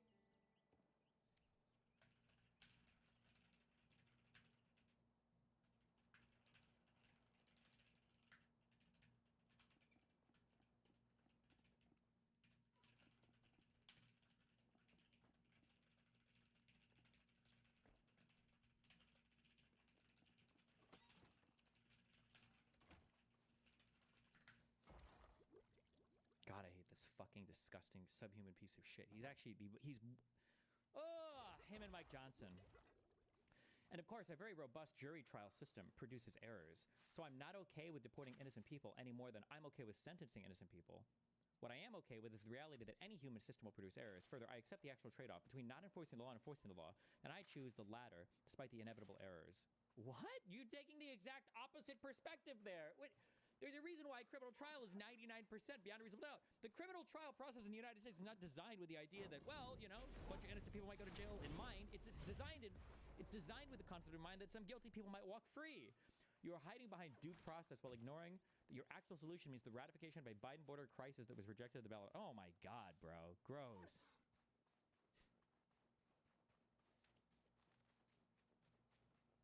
Jesse Single, joining the Trump bandwagon means you either need to be dumb or pretend to be dumb. J.D. Vance might have mortgaged his morality and his legacy, but he's not dumb. He doesn't actually think anyone's proposing 20 million trials. Rather, he knows he has very, very dumb supporters. I hate this smug, self-assured bullshit, J.D. Vance says. I know I'm right, and people must be dumb or immoral to disagree with me. It's an easy way to go through life, because then you never have to think seriously about why your worldview is a justification for the mass invasion of the country my ancestors built with their bare hands. What did J.D. Vance's ancestors migrate here? Jesus.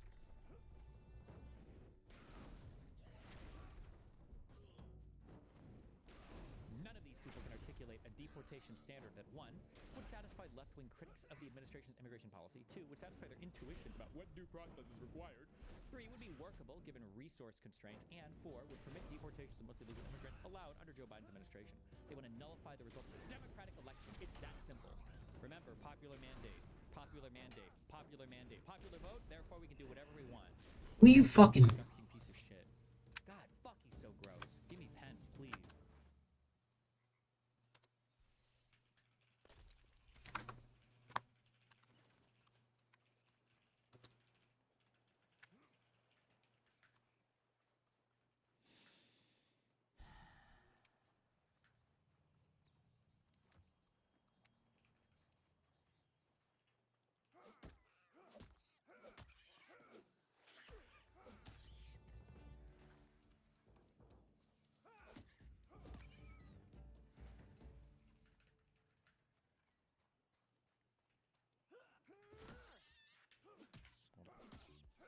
Yeah.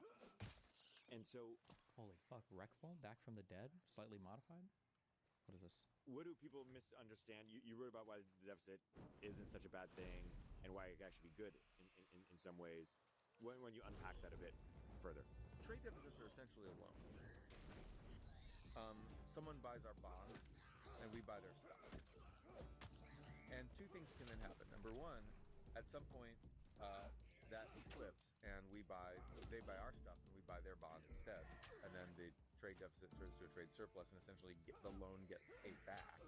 What the fuck, man? The other thing that can happen is that we basically inflate away the value of our bonds.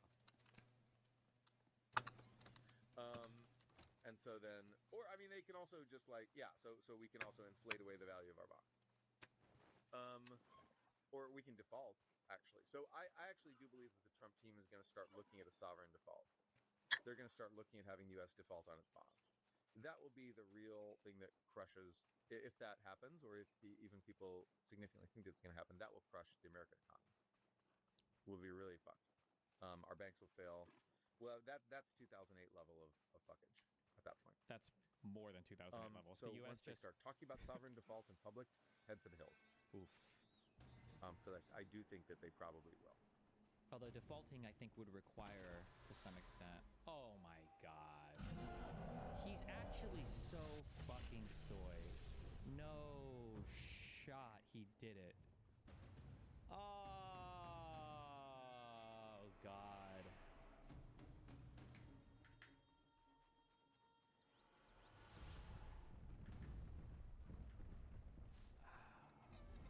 Let me get a storyline. Tell me, chat will start spamming in a second. Unreal. Oh my goodness.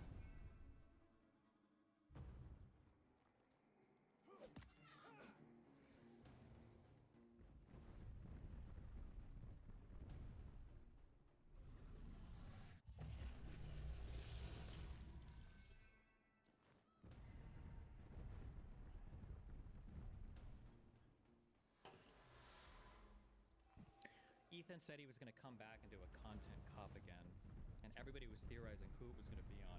And in my private chats, it settled on either me or Ethan, although I don't think I'm a large enough figure or that as much that he would cover. And he did a fucking content cop on Ethan. Destination, the beach is surprisingly dangerous.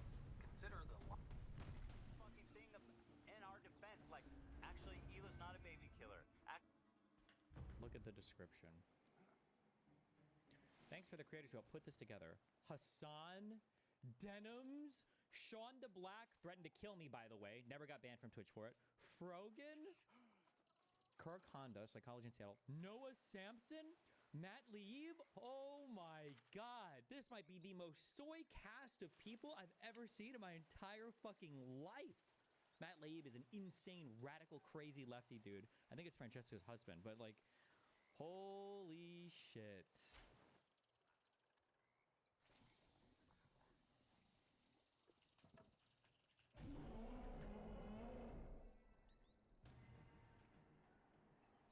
Actually, accusing Ethan of killing his dog is maybe too far, because they have mobilized such an insane... Are you happy we did a content cop on you? Well, I mean, obviously, I don't think anybody wants a content cop done on them. It's just sad that, that Ethan is now under attack by, like, the entire world of online politics slop because he, I guess, doesn't repeat the pro-Pally talking points verbatim, so it's not enough. So now he's going to be cast as basically an anti-Semitic, or not anti-Semitic, but I guess a pro-genocidal insane person for the rest of his life, and this is just going to contribute to that. harassment group that anybody who says any fucking thing, they will attempt to ruin their lives. And once again, I'm the crazy one. It's not bad enough that I have this group of people. What we do here is go back.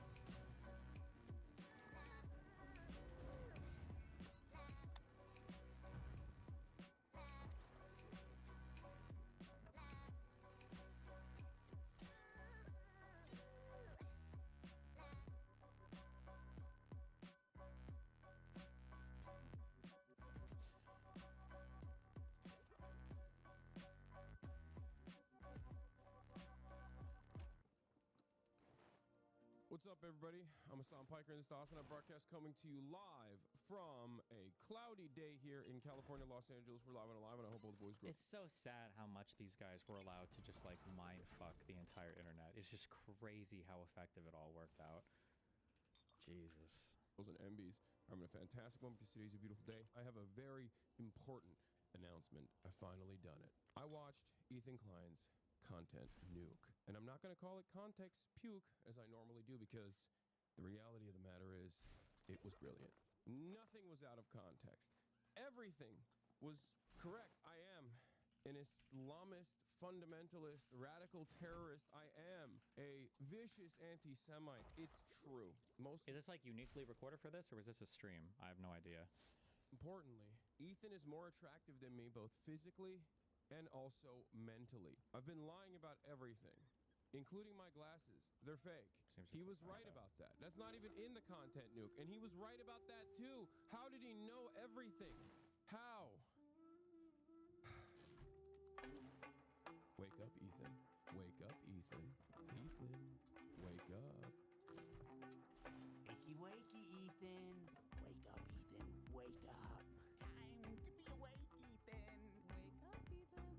This is no longer a dream. Oh my god. Wake up. Ethan, the dumb bitch is telling you to wake up. Wake up, Ethan. Wake up. Wake up, Ethan. Ethan, wake up. Wake up. Since anyone? Just wake up.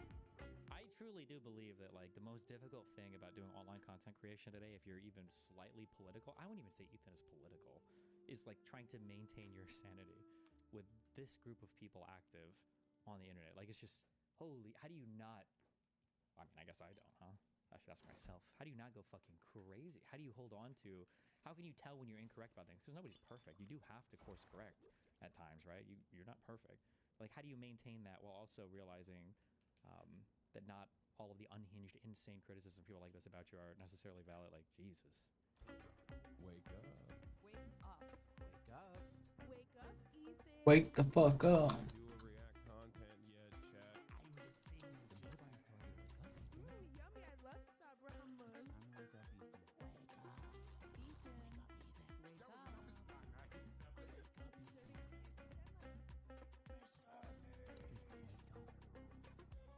up.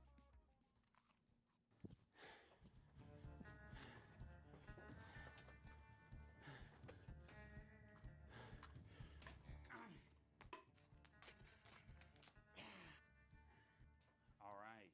I didn't plan on making a content cop on H3. It sounds very stupid even saying that. H3 content cop, iDubbbz. Ethan Klein's out of control. And then you should do a content cop on Hassan Piker. Content cop on Sargon of Akkad. If I would imagine this in 2016, I would have been like, oh yeah, if I ever do that, it's gotta be because I lose the plot. Well, it turns out it's not me losing the plot, it's Ethan. He's the one who fucking attacked first. My good fucking friends who I stood by after all these fucking years can't find a spine to speak up. So go fuck yourself. I agree. Getting off here. Thanks for stopping by. Thanks for watching.